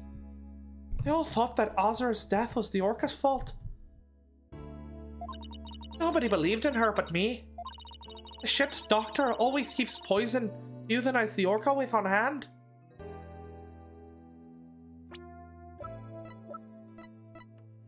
Could that be 3ZS?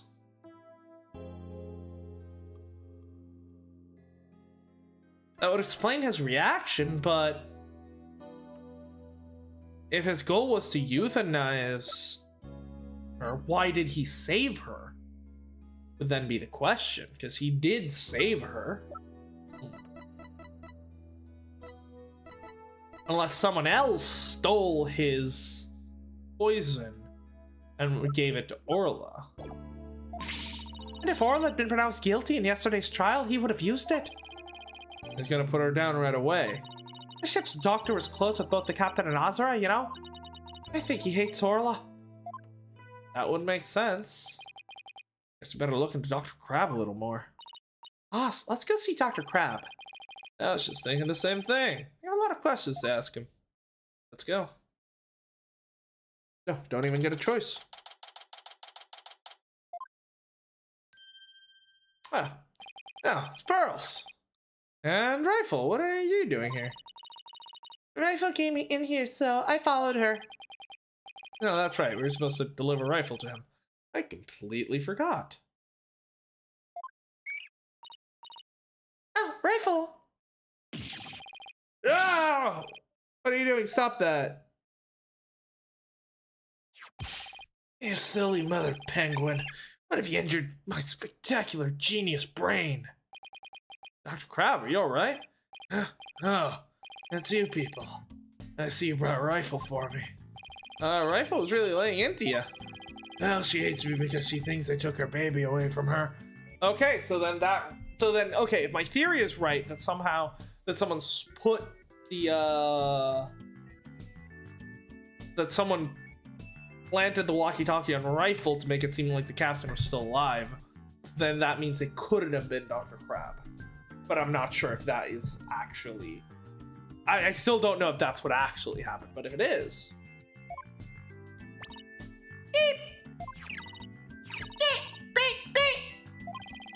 Gee, Rifle looks so happy. Is she actually playing with Sniper? Stop all this cacophony! The biological parent and the caregiver parent locked in a struggle over the child. Do you think you could hold this silly mother penguin down for me? Alright, I will try.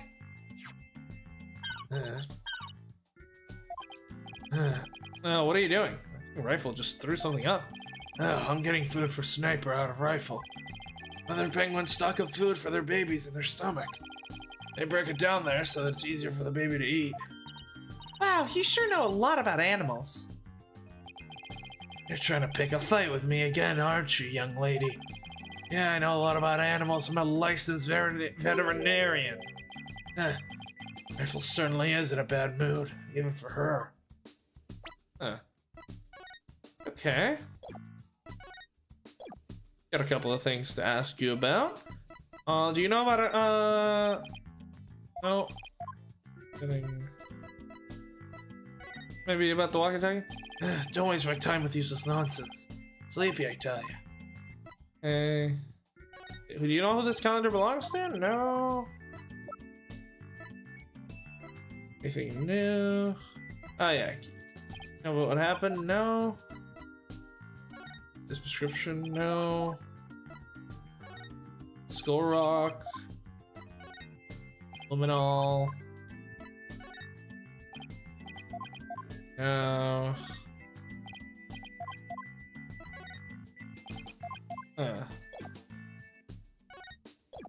Okay, well, let's ask about rifle's condition. Is rifle okay? Hold on, I'm checking her now. Girl in a strange outfit. Could you turn the rifle over on her back, please? Alright. Rifle, I'm just gonna turn you over, okay? What's this? The bottom of her feet are pink. For a second I thought that was blood, and then I realized this isn't Danganronpa. Oh, the brain rot. Pink? Where have we seen pink before?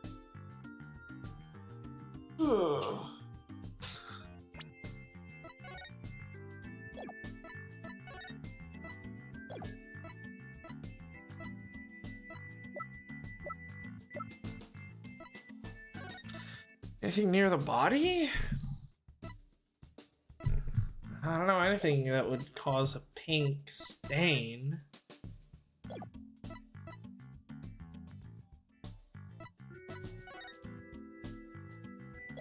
Here, because the luminol is only visible with the glasses, so it's not that. Oh, it's probably paint from the Oh! That'll be her footprints. That's why they look so shitty. These two. So okay, so we know this was outside in the this was outside in the show stage pool because Sasha had just finished painting it. So I'm guessing a rifle walked through it as the paint was still drying up, got pinned on the bottom of its shoes, and then left these footprints. So that means we know where Rifle was. So we know Rifle was in the we know Rifle must have been at the show stage pool sometime after 3 a.m. But what the fuck does that actually tell us about the case? Now, what kind of sickness is that? We've got to get her to a doctor. And I get a hold of yourself. Dr. Crab is a doctor, remember? It's just something she stepped in by the looks of it. It's her stomach that's the problem. There's still something in there. Here we go. Looks like he swallowed something odd. Oh. That'll be the, yeah, that'll be the charm belonging to... Interesting that we don't have the charm on our thing, but yeah. That will be the charm, because she had a matching one with her boyfriend, so... So Rifle must have stolen it from whoever her boyfriend was, which... By process of elimination, the only person I can think of would be Marlon, right?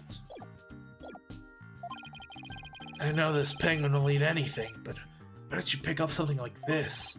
Son of a gun. I have to talk to Marlon about her care. Dr. Crab, may we see what was in Rifle's stomach? Please be quiet, I'm busy now. Izzy, he's just staring at that weird machine. I'm checking to see when Rifle ingested the foreign object. Ah. He just keeps looking at the machine. He won't even glance our way. I'm really curious to know more about his monitoring system. Yeah. This is what I want to know. Tell us more about the monitoring system you have here. It's a collection of electronic medical records from all the creatures here. This system and the camera footage, I can monitor the creatures 24/7. I won't tell you any more than that. It's private company business. The medical records are usually just a history of past medical exams and data. I never heard of any that could monitor 24/7. Good point, Mr. Lawyer. I can see there's no fool in you. Why would you want to fool me? Oh, here we go! This guy's going to be a tough nut to crack. I have my reasons. Okay. How about the charm then? This looks like the charm Sasha had. Dr. Crab, do you know anything about this charm? Charm?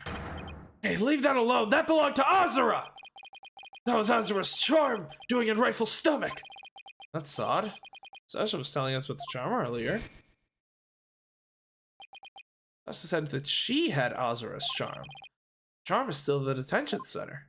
Yes, that must be her boyfriend's. Hey, wait a minute. Sasha's saying that Azura and her boyfriend had matching charms. So the second charm must be the one that belonged to Azura's boyfriend. Mr. Crab, is it possible? Oh, possible the charm belonged to Azura's boyfriend? I refuse to talk about such personal details of the deceased. Subject closed. All right, he sure is touchy when it comes to Azura.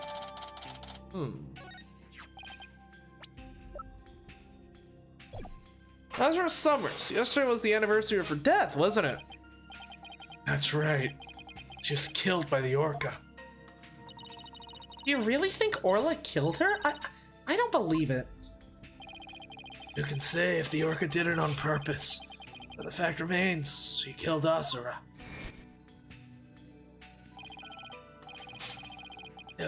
I was right there, the day of her death a year ago. I saw the Orca bite Azura with my own eyes. But is that really the whole truth of what happened? I guess only Orla knows what really happened both a year ago and this time. But if the assumption is that her boyfriend, whoever that is, probably Marlon, is the killer, why? Right? Why would he kill Jack Shipley? Because obviously the obvious motive would be revenge for Azura's death, but then why kill Jack Shipley? He would have, as far as we know, he had nothing to do with that.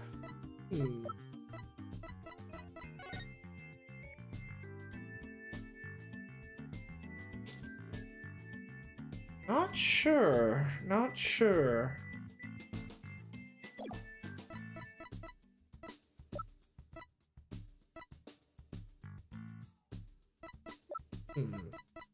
Very interesting. Alright, let's before we try the Magatama, let's check to see if there's anything new, because we might not be ready for that. Apollo isn't back yet. God, I was hoping maybe the drug would turn out to be for euthanizing orcas, and then that would have that would have been, I would guess, relevant to the Psyche Lock.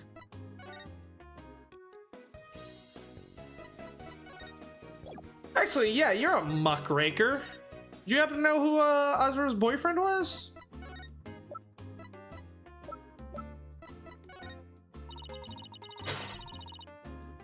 Bro, taking so long. Well, he's like sneaking around trying to avoid Dr. Hottie, so. No, meaningless trifle.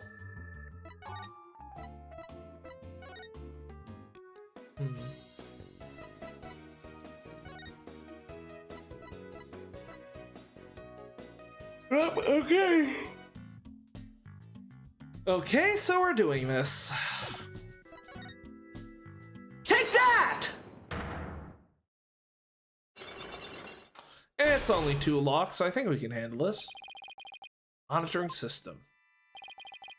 Tell me about the monitoring system here. You don't let up either, do you, Mr. Lawyer? They're just electronic medical records and feeds from security cameras. With these, I can monitor all the animals 24/7. And I say that's not true. I prove that you can't monitor the animals 24/7 with this system. The fact that Orla was dying and you didn't know? Take that! The evidence, you can't monitor the animals 24/7. The only thing that evidence proves is that you're mistaken, Mr. Lawyer. I guess I got it wrong. But say it can't be true, that's because, okay.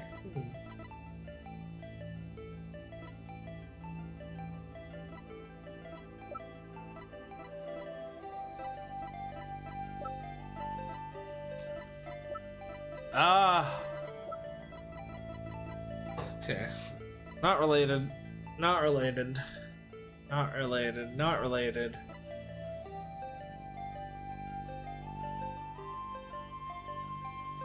Is the fact that Rifle keeps going missing?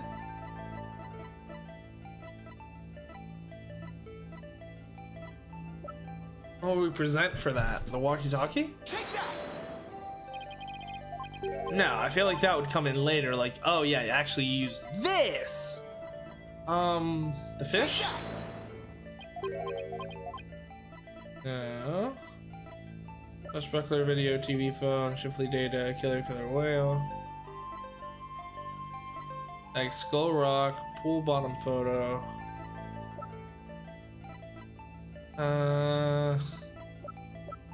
The charm? Take that!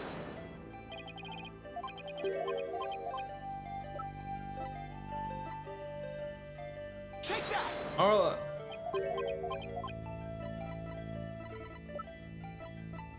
Yeah, I'm not sure.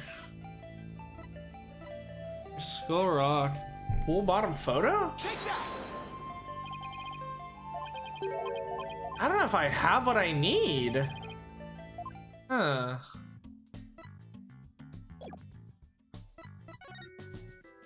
Anything else I can talk to him about? The charm. Azra always wore it. Meant a lot to her. Azra Summers. Trainer who died a year ago, right? Is Miss Summers special to you, Dr. Crab? What are you talking about? Oh, I'm sorry. I just thought I sensed a hint of romantic feelings. She was my co-worker, nothing more than that. Now, if you ask me any more inane questions, I will lose my patience. Sorry about that. I guess I touched a nerve. Because everybody here at the aquarium loved Azra Summers. I mean, she is smoking hot, so already presented that to him. There's like some of these that drain your life, you miss, and you were draining it like water. No, it doesn't. They got rid of the fact that the Psyche Locks don't drain your life in this version of the game. I guess Phoenix has just gotten so strong over the years that you can just do it infinitely. I guess. I don't know. I kind of liked when there was actually some kind of limiting factor to it.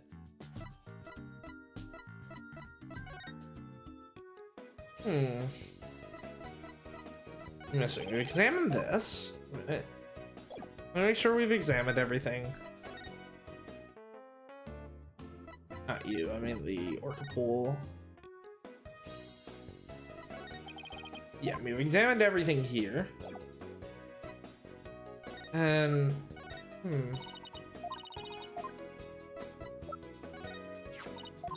so just see, I don't know.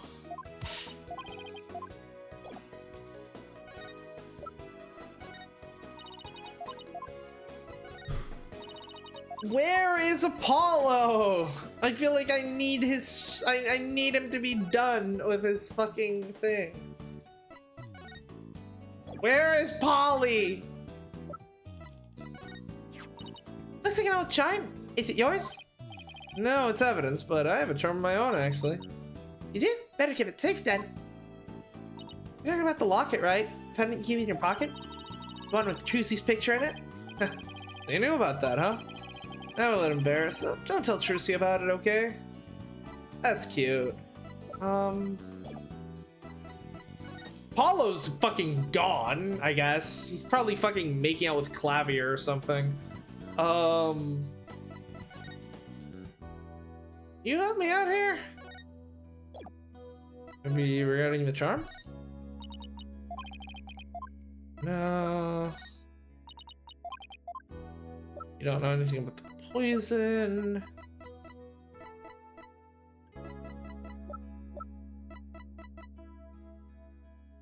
The Hickfield Clinic. Prove they can't monitor the animals. Swashbuckler flyer, the whistle, the security footage. Walkie-talkie, the calendar.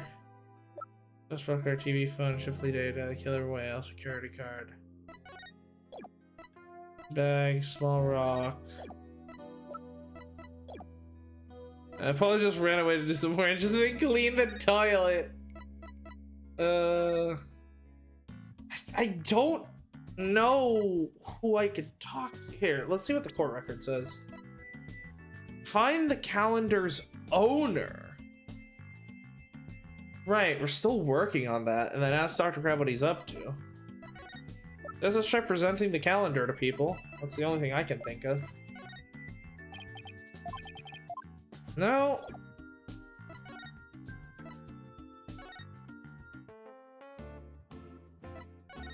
The only thing I can think of is that the calendar must belong to Dr. Crab, because it's not Marlon's and it's not Sasha's, so...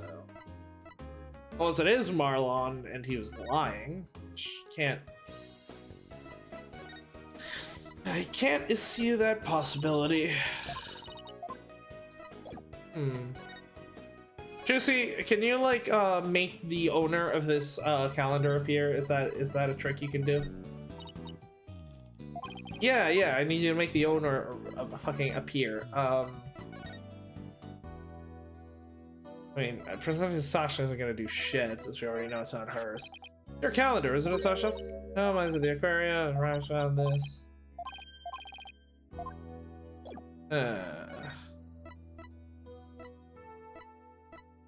It's everyone.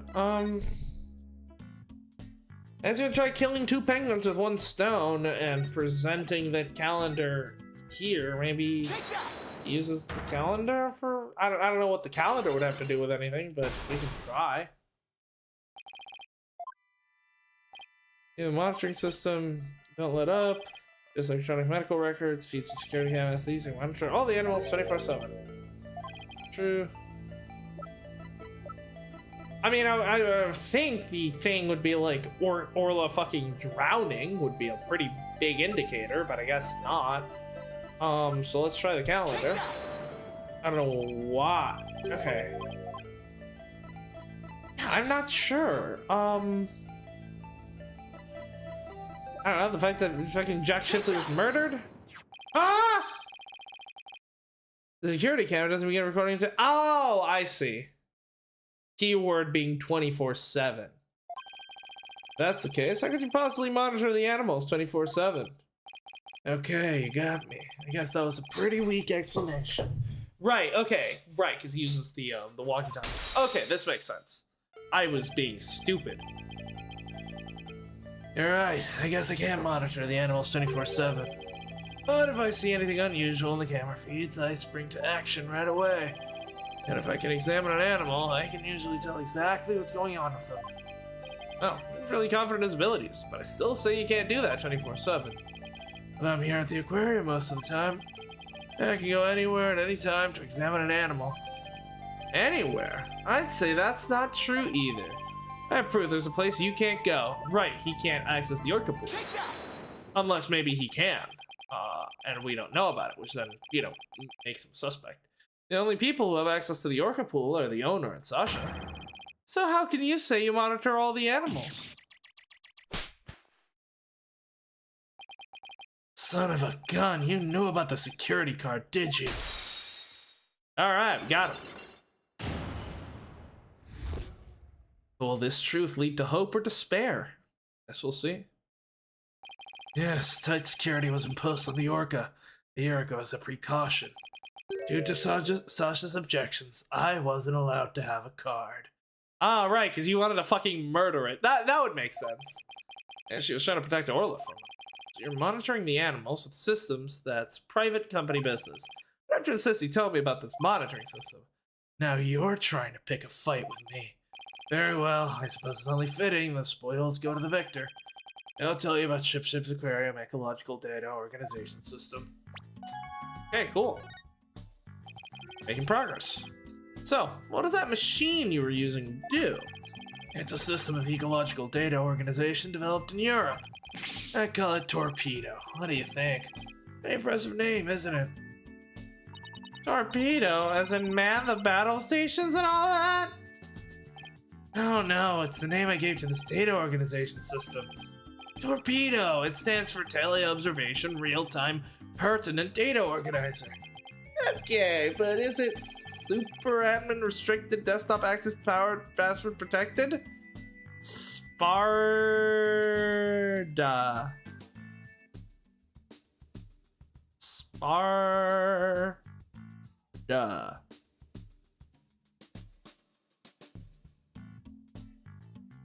I have no idea what that's supposed to be.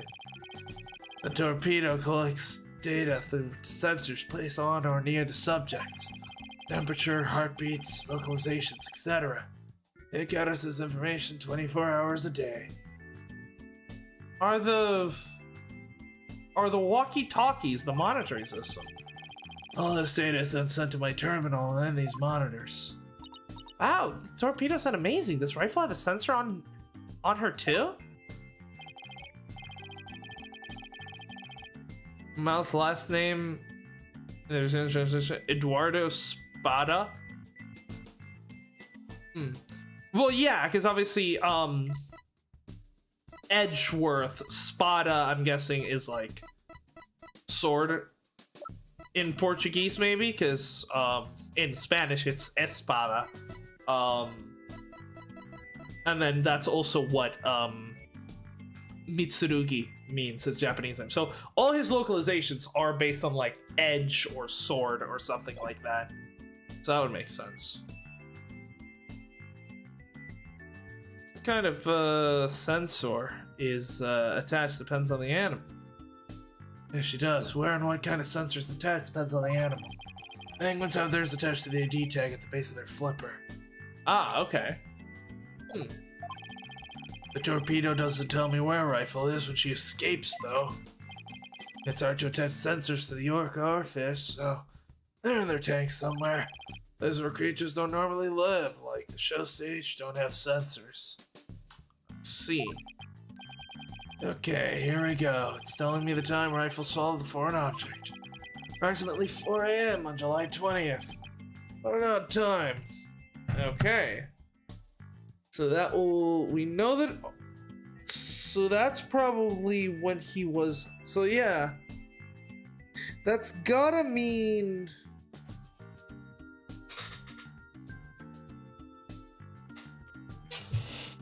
there's just missing the E in the start. Oh, is it is the word the same in Portuguese then?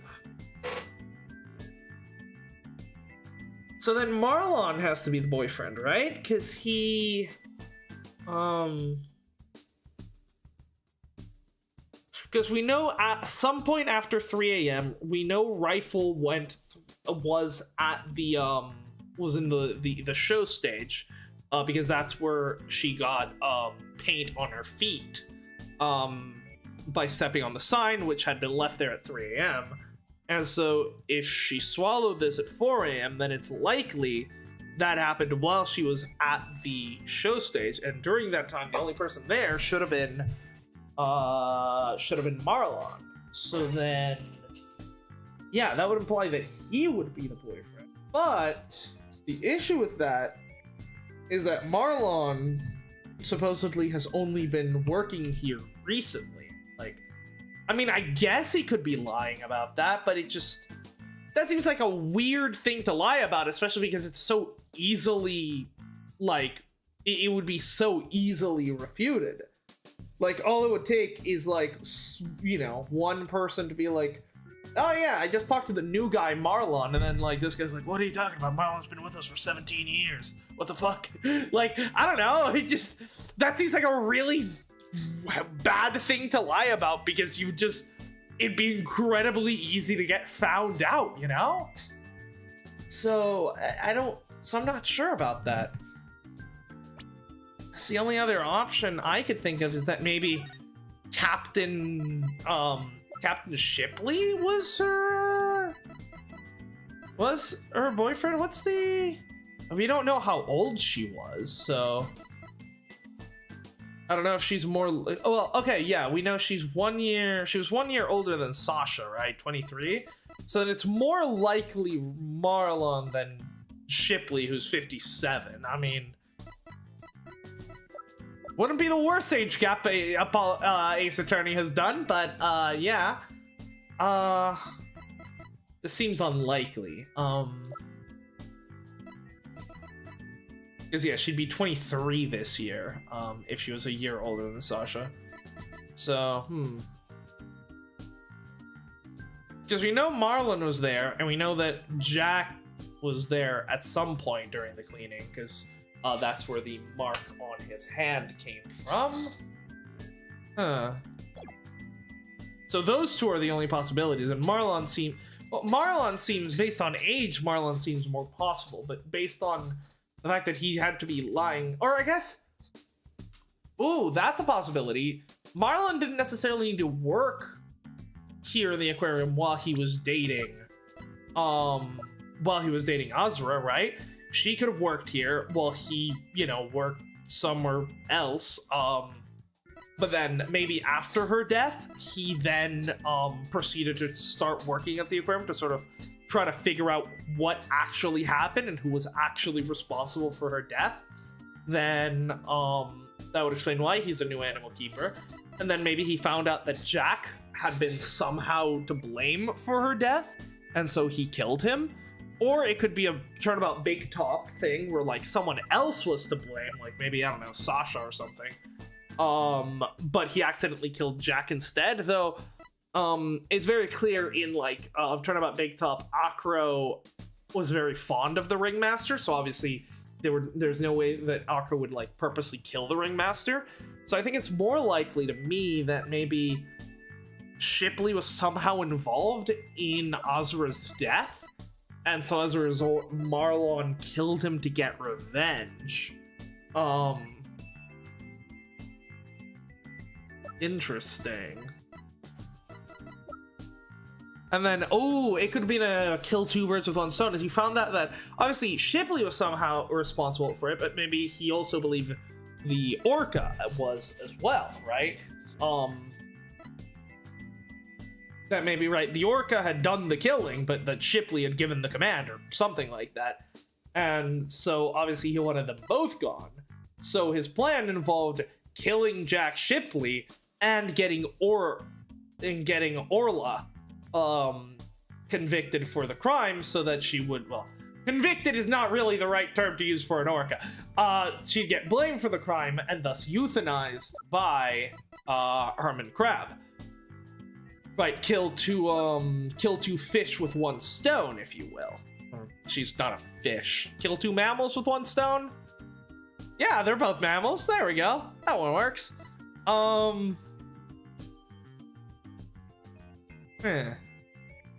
That's, I think, probably the most plausible theory. If Rifle was somehow involved in the, if my idea that maybe the walkie-talkie was placed on Rifle to make the captain seem alive longer than he actually was, it would explain it, because Marlon was one of the people who Rifle trusts and would be able to handle him, and then while he was doing that, maybe that's when Rifle ate the charm. That could certainly explain it, although that would imply that the captain was killed at 4, but we know that Sasha talked to him over the walkie-talkie at some point during the cleaning, and the cleaning started at 3 and ran till 6, so if the murder happened before 4, that seems a bit unlikely.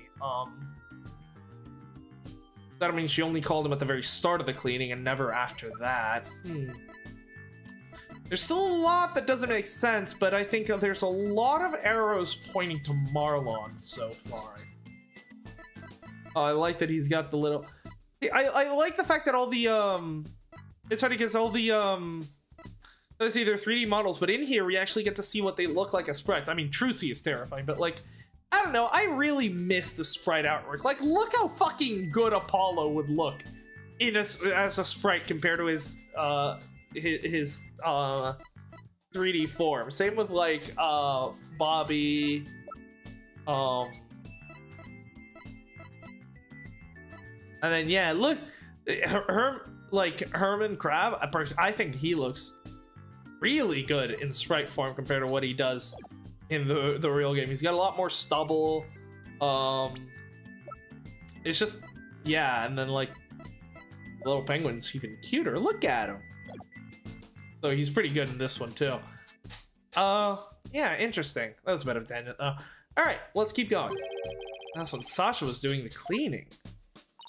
Maybe that's why she wouldn't take my fish, because she was full from the night before. But at least Orla ate it, so that's okay. Orla ate another animal's food. That's odd. She's never done that before. She had that episode, too. Gotta take a look at her data. Oh, you haven't? You mean you haven't taken a look at the data of the orca that supposedly killed a man? Oh my god. I guess they don't teach you common fucking sense at veterinarian school. Jesus fucking Christ. But yeah. The fact that Orla had been, ate that fish implies to me that she was probably hungry.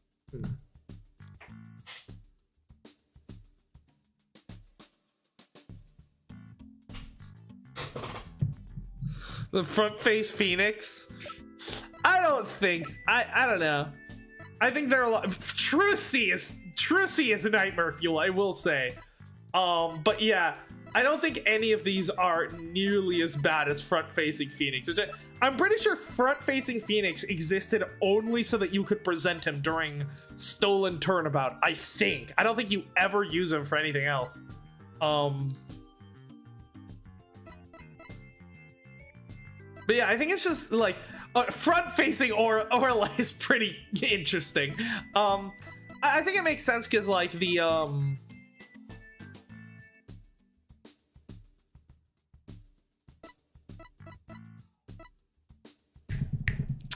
like we see these characters straight on all the time. It's just that, you know, we're not used to certain ones like a Phoenix. Although that's actually an interesting thing. So right, Orla's blowhole, that's something I hadn't thought about. The blood. That blood can't be from the scratches in the front of her head, because those would be covered by the hat. But what would be covered by the hat here would be her blowhole. So was maybe blood coming out of her blowhole? How would that happen? Yeah, she's doing perceive on you.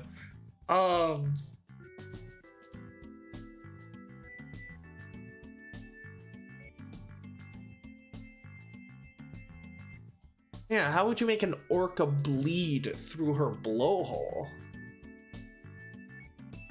Huh.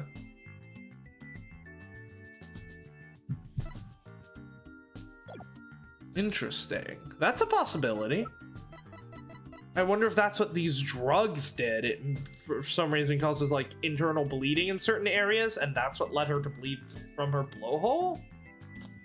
Possibly, but I don't know how they would have timed that with the arrival of the the person showing up, the arrival of the witness. All right, tell us. She didn't do anything from the evening of the 19th to yesterday afternoon. That is very interesting, isn't it? Because, well, supposedly Marlon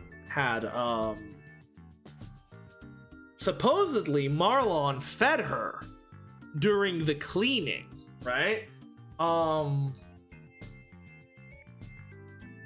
Yeah, supposedly Marlon fed her during the cleaning. So from 3 to 6 at some point there. But if he didn't, then he must have been up to something else at the time. Although then that also begs the question, like, right, I'd assume that maybe Marlon had given her the drug while he was feeding her, but then that doesn't make any sense, right? Unless the drug wasn't meant for that. I wonder if... That seems a bit far-fetched. Okay, I'll explain what I was thinking. Because obviously we got the fish from Marlon, right? And we were supposed to give those to, Rifle, but instead Orla ate them. So I wonder if maybe the Mysterious Capsule was mixed in with those fish, which would have been kind of tragic if, like, Athena had, accidentally ended up poisoning Orla. But I don't think so, because, like, Marlon told us to give that to Rifle, and I don't think Marlon would be able to, like, oh yeah, Rifle's not gonna take the food, and then Orla is gonna, like, snatch it out of the fucking air or something like that. Like, that just feels too unpredictable, even for an Ace Attorney game. as like a method to like kill Orla and like I don't know. So yeah, how did the pill get in there then? So Rifle had a late night snack, but Orla went hungry, huh? It appears so, but let's see. Technically, it's an early morning snack, Phoenix. She's been eating normally since yesterday afternoon. Come to think of it, Jack was supposed to feed Orla yesterday morning. Right, but he was dead. What time was he supposed to feed her? Maybe he died before he had the chance. I'm worried about Orla's condition. I'd better remember this torpedo data. Hey. Huh. Still wonder why he wouldn't tell me about the torpedo. Dr. Crab, why do you want to hide the existence of the torpedo system? Well, it's a safe system that has been approved for use in other countries. But it hasn't been legally approved in this country yet. That's why I always carry this terminal around with me. It's not something I want the police poking their nose into. You mean you're breaking the law? Which is why I was keeping it a secret. It would create a problem for the aquarium. I had Jack's permission. He felt the animal's care was more important than the legality. I would agree. We wanted to shield the rest of the staff, so he kept it a secret. Breaking the law is breaking the law. I wonder if the day they disappeared, because they disappeared for a day each month, and Norma was assuming they were paying off some kind of animal group or whatever. But it obviously wouldn't make sense for, because obviously the group wanted to euthanize Orla, and so did Dr. Crab. So it would make sense that Crab would help Shipley pay the group off so that they would, you know, stop trying to get Orla euthanized, since Crab would want her to be euthanized. So yeah, if they were the only ones that knew, actually say that to all the witnesses when they commit perjury, Athena. Yeah. I don't think perjury exists in this universe in Japanifornia. Because if Jack and Crab were the only two that knew about the system and they disappeared every month for a day, the two of them, then I imagine it has something to do with it. Maybe they were like doing maintenance on the system or something like that, and that's why they had, you know, that's why they didn't just themselves, they needed to keep it a secret.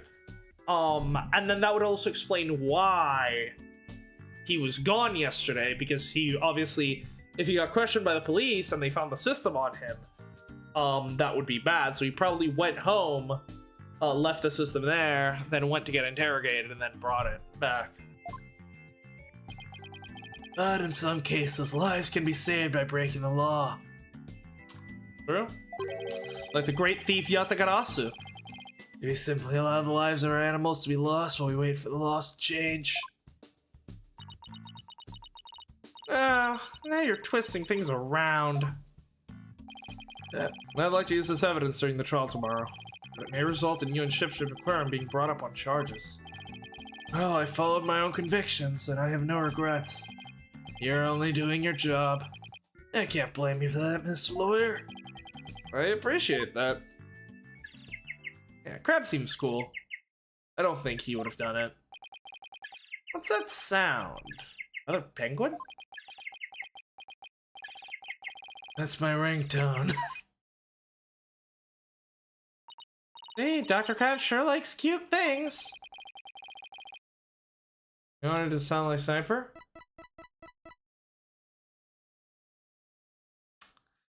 I think we have found the owner of the mystery owner of our calendar then. Oh, and if that, another reason why he could have been gone is maybe this, if this was the day where like regular maintenance of like of the monitoring system happens, then maybe he was meeting with Jack to go ahead and do that. Which, I mean, that would definitely make him quite suspicious because of just the timing of the murder, but things don't quite fit if he was the murderer. Not nearly as well as they do for Marlon. He wanted to sound like Sniper? Hello, Crab speaking. Son of a gun. You people again? Stop harassing the aquarium. Alright, okay. So I was just thinking to myself, why didn't I suspect Marlon really last time? Because I had sort of eliminated him as a suspect. And the reason for that was the fact that at this point in time, we know Marlon was in the feeding room. Now, to my mind, at this point in time, the killer should be in the pool room in order to give Orla the commands in order for her to, you know, do the thing. However, Marlon was in the feeding room at this time. We have testimony from Pearly for that, right? Now, we know he was doing something suspicious, according to Pearly, but we don't know what. Like, I don't think he could be blowing a whistle, and I don't think the whistle would carry. I don't think Orca would hear the whistle through several walls. Like, I'm sure she has good hearing, but I think it's not generally the type of thing that would go through, like, multiple sets of walls or, you know, whatever.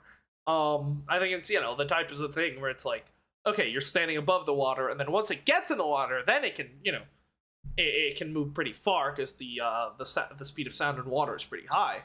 But with multiple walls between, right, like, if, where's the, do I have my map? I got rid of my, Phoenix, why the fuck would you get rid of your map? That's, like, such an important piece of evidence. See, this is why I hate disposing of unnecessary evidence. It's like, okay, even if I never have to present that map ever again, it's still helpful to be able to look at it in order to try to, like, visualize the crime and, like, how various things are connected. So, God, I hate that. Yeah, I don't know how he could have blown the whistle if he was in the room. I guess, unless he used the walkie-talkie. He was in the food prep room, then blew the whistle into the walkie-talkie, which then, using the walkie-talkie, broadcast the whistle sounds into the Orca pool room, where then they carried into the water, Orca heard them, and performed the maneuvers. That I didn't think about.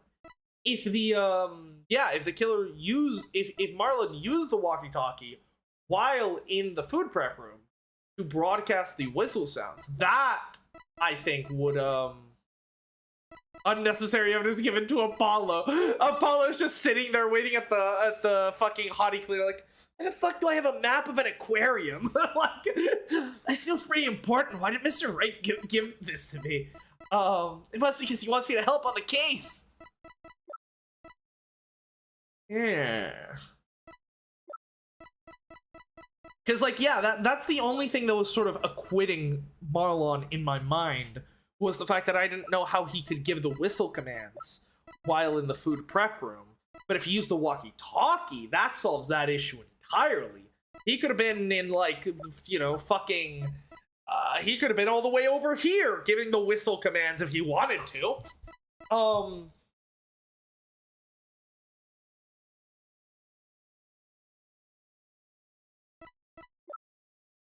And yeah, I wonder if maybe his idea was to, like, blow the whistle, give the commands, then walk out. Because obviously, the whole plan was to create a witness, right?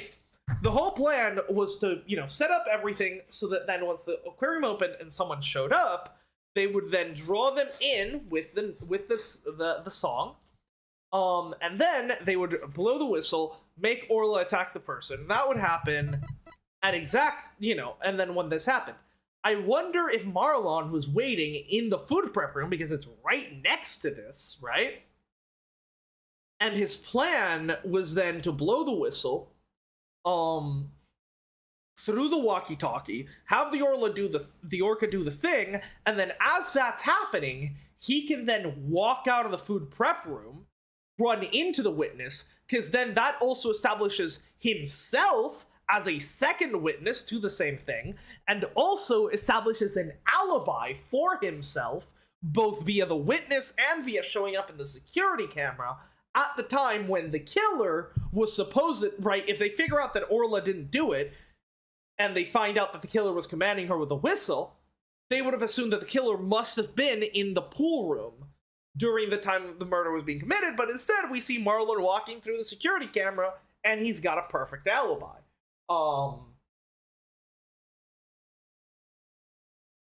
That's, I mean, I'd be pretty impressed if he thought all that far ahead.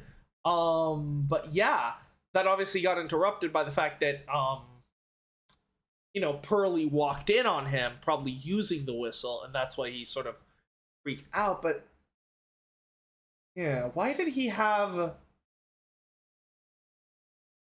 But if I'm assuming that calendar is Dr. Krabs, why would he have it? Because he says that he got it. It was Sasha's, but I'm guessing that's not the case. If he really was the killer, then I'm guessing he said it belongs to Sasha in order to, again, maybe once he realized, he sort of did a sort of double layer for the crime where he was like, all right, I'm going to try to pin it on the Orca, but in case they figure out that the Orca didn't do it, I'm going to instead pin it on Sasha, and one of my tools to do that is going to be this notebook.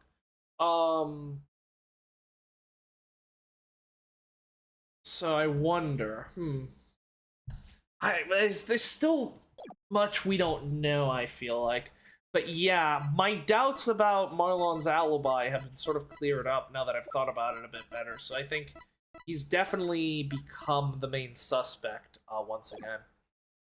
Oh, Kraft speaking. Son of a gun, you people again. Stop harassing this aquarium. It's this Orca was found not guilty. Why on earth should she be put down? Come there on the 26th and explain. Fine, just let me write it down in my... Son of a gun, where'd my calendar go? Okay, yeah. So he was actually helping, keep Orla. So I guess well, yeah, we know for a fact that he's a big... He's very much against,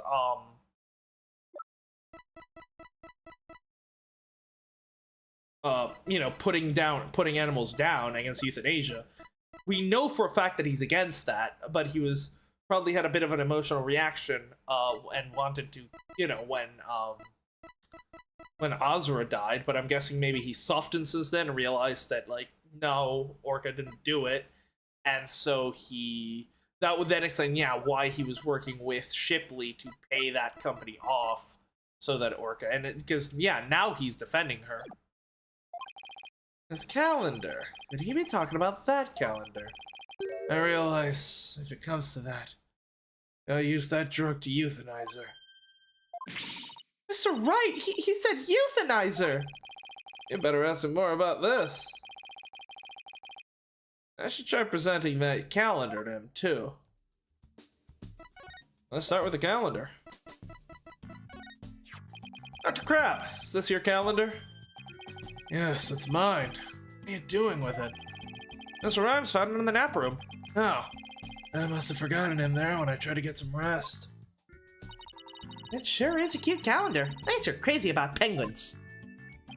Somebody gave it to me, okay? Now please don't tell anybody about it. It's embarrassing. Azura designed this calendar. This one here is a prototype. Ah. Right, because he was pretty close to Azura, obviously. But he wasn't her boyfriend, I don't think. I think he was jealous, and that's why that struck a nerve. Yeah, the sniper. He's so cute. She designed a calendar for this year, and then she died before it went on sale. Were you and Miss Summers romantically involved? What gave you that idea? It's just that I sensed sadness in your heart when you talked about the calendar. Of course we weren't romantically involved. I don't believe in romantic feelings. You look shaken, though. By the way, did you meet... Look, a little bingy! Did you meet Mr. Shipley at the 7 a.m. on July 20th as scheduled? No. No, we're supposed to meet, but Jack didn't show up. Okay, so then he was already dead then. We need a... I don't remember when... Because... We know... Sasha talked to him at some point during the cleaning, but we don't know at what point. So then that narrows the time of death a bit. Is that really true? Should finish cleaning the pool room at 6 a.m. Crab managed to get in the pool room somehow and meet with the victim. He would have the opportunity to kill Mr. Shipley. Yeah, and that definitely starts to, yeah, the two sort of suspects we have right now are him and Marlon. I think there's a lot of disparate evidence that just sort of hints at Marlon, but isn't really... But it's hard to see how, what string sort of ties it all together. Whereas with him, I feel like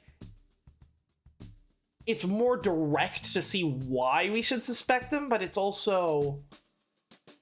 There's less evidence, and just I don't think things would make quite as much sense. Because obviously, yeah, this would be, I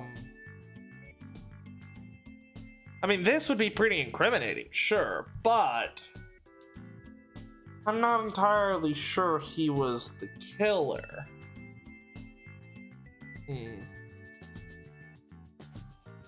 Though, yeah, he certainly had opportunity, and it's hard to say how Marlon would have been able to get into the pool room, and if the body was dead before, how was he able to move the body? I mean, I would imagine the pulley system, but how, right? How would he...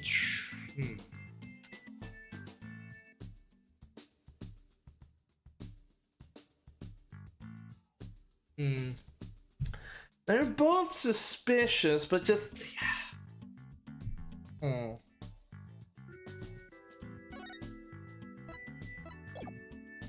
Okay. What about Euthanasia? Who was that phone call from? Son of a gun, you heard that? Who didn't hear that? Yes, the Center for Dangerous Animal Control. Calling with a demand. They said the Orca may have been found not guilty this time. But that if she ever attacked a human again, we would have to put her down. Put her down? But that's horrible. Did you agree with their demand? Animals sometimes do attack humans. And of course, humans sometimes do kill animals to protect themselves. When it comes to that, yes, as a veterinarian, I am prepared to carry out euthanization. Using this poison. Where'd the music go? Yeah. And that's the poison he always carries with him. But I don't think he's the one that used it on Orla. Because he seemed...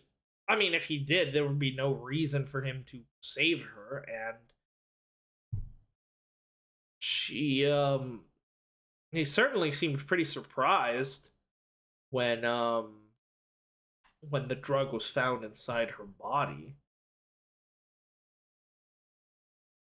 So it must have been someone that stole the poison, but like when was the poison given? Okay, this is important. How long does the poison take to act? Because the poison started acting today, while we were in Orla's tank. So if that poison was given to Orla, like, if that poison was given to Orla when she was with Marlon, that like, does it take like over 24 hours to activate? Oh, that capsule. The same letters as the one that was in Orla's stomach. Dr. Crab try to kill Orla? Please let me ask you one more question, Dr. Crab. What is it, Mr. Lawyer? You look so grave. Here's something disturbing from the writer Norma de Plume. Center demanded the aquarium put the killer whale down a year ago. Put her down? But the aquarium owner refused the demand, saying it was an accidental death. But I hardly think a persistent organization like that would just give up and go away. I'm quite sure the power of money helped convince them. What makes you think that? Once a month, the owner and the vet disappear from this aquarium.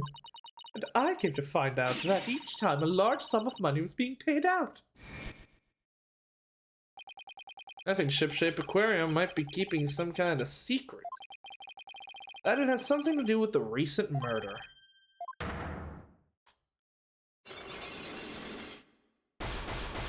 Oh! He's got a big boy locks, 5 psyche locks! That writer, she just has to stick her nose in everyone's business. Son of a gun. I should have dealt with it all more carefully. How am I ever gonna remove all those locks? You've done it before, huh?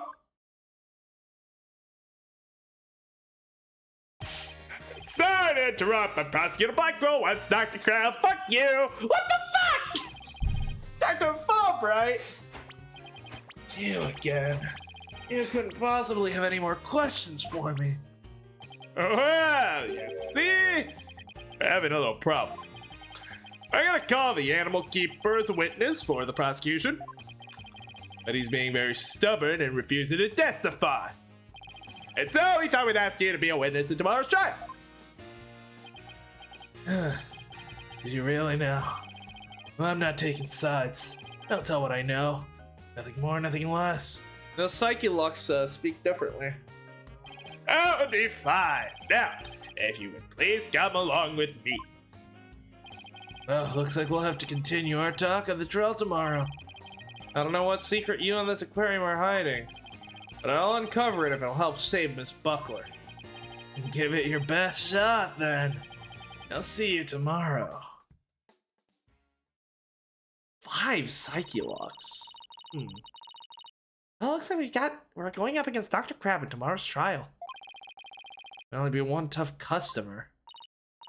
Okay, we better get our evidence organized for tomorrow. Don't you fucking dare. Everything to hold on to the evidence. I don't think I'll need a cut. God damn it. No, my beautiful evidence. It's nearly 3 pages. What the fuck? That's like half of my evidence. You can't do that. I want that. Bastards.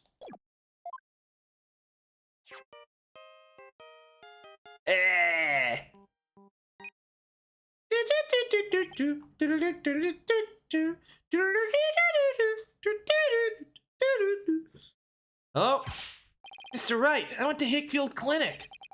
Paula, is your indoor voice? Sorry about that. Anyway, I found a lot, so I wanted to tell you right away. Turns out the mysterious capsule is a powerful sleeping drug. Apparently the brand name is 3 Z's. Oh, yeah, it says 3 Z's right on it. They said the ship's aquarium vet recently bought a large quantity from them. The vet. Dr. Herman Crab. Right. Now, according to Sasha, he was always keeping it on him. GCs is supposed to be for people. Dr. Crab told him it would work on other mammals. Like orcas and dolphins too. The crab's euthanization poison. It's actually sleeping pills. Right, because if the orca falls asleep fully, like what happened, she'd, not be able to swim and she'd drown. Norla almost drowned today. Because she'd been giving sleeping pills?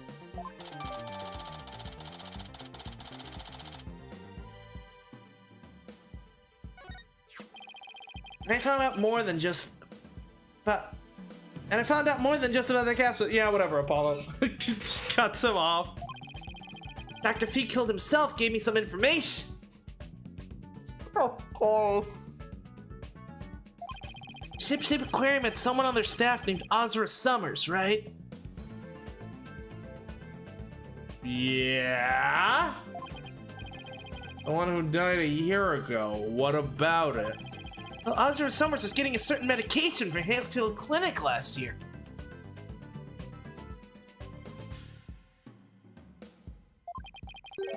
Same heart medication as Sasha Buckler. What?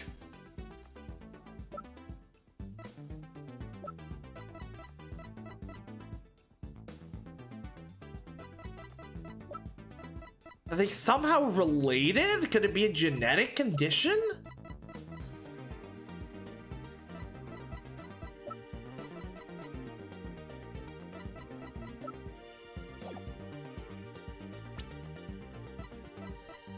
The fuck does that mean?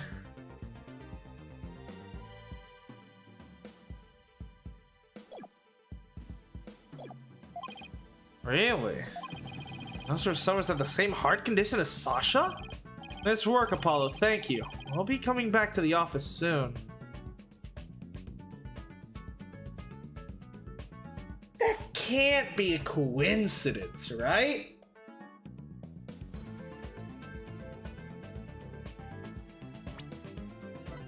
Maybe they were being poisoned by someone, and maybe the sleeping pills can also, like, over time, like if in small doses over a long period of time, can maybe cause heart defects.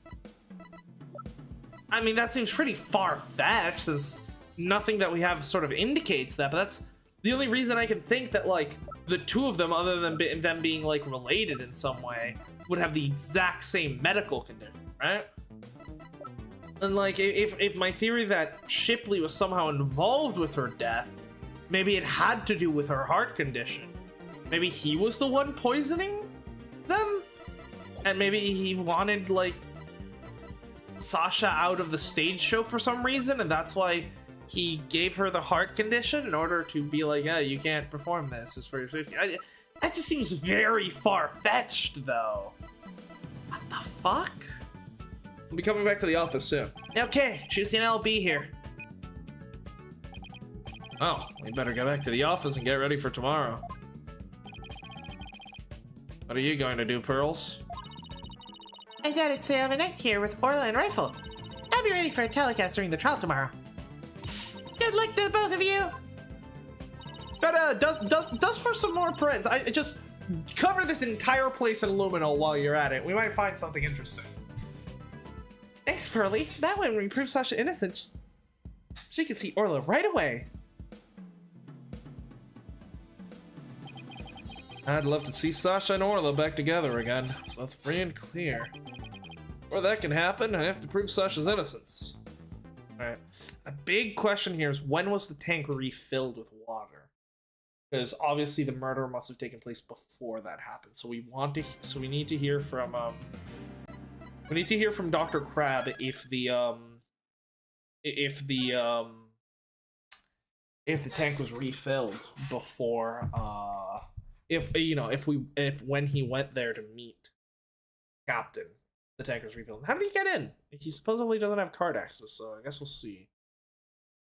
But yeah, okay, that's gonna do it for today's episode. Yeah, that investigation was that was a nice one. That was a nice 4 hours, though I did spend a good chunk of it just talking about other stuff, but you know, still. Yeah. Yeah, how's the case so far? I'm really liking it. Again, I've talked about my problems with how it's placed in the, how it's positioned in the game. That being said, the actual mystery itself, I'm really enjoying it. I like all the characters involved, and it's just, I'm really racking my brain trying to figure this out. I feel like there's still something that we're missing that will just make all, because like we have so many pieces that just, they sort of fit together, like kind of, but like they don't reveal the full picture. And I feel like we just need like one more piece that will then just tie everything together and make everything clear. Obviously it has to be either Marlon or Dr. Crab. They're both, I mean, Dr. Crab is the more outwardly suspicious one, especially with all his psyche locks. But there's so many, but there's just all these little things that sort of tie back to Marlon. Why was he surprised when Pearly walked in on him at the, oh yeah, I should hold a coffee cup. Sorry, I had to do the Gato. Yeah. Yeah, Phoenix, right. Yeah.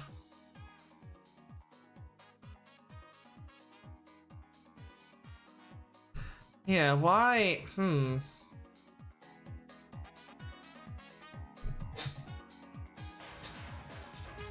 Yeah, the fact that he was probably Azra's boyfriend, and Marlon ate the charm from him, the fact that he was supposedly looking after Orla, so he could have done something to her,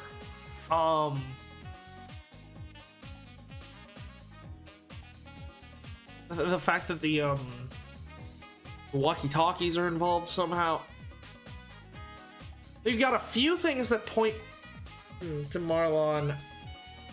We have a lot more concrete stuff against against Dr. Crab, but I'm still not sure who it's going to be. So, yeah, Well, I think I've given pretty much most of my theories as I can as we've gone through. So we're just gonna leave it off here. I'm playing some Persona 3 tomorrow. Then Zero Escape. God, what am I thinking? We're playing more Chrono Trigger. I hate it when they get rid of unnecessary evidence. Yeah, it sucks so much.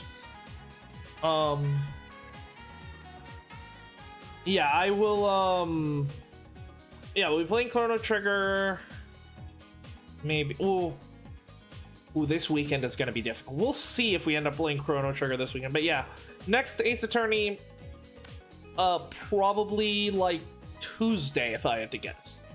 So I'm just gonna throw Tuesday out there, probably. Though I'm not entirely sure. So we'll see.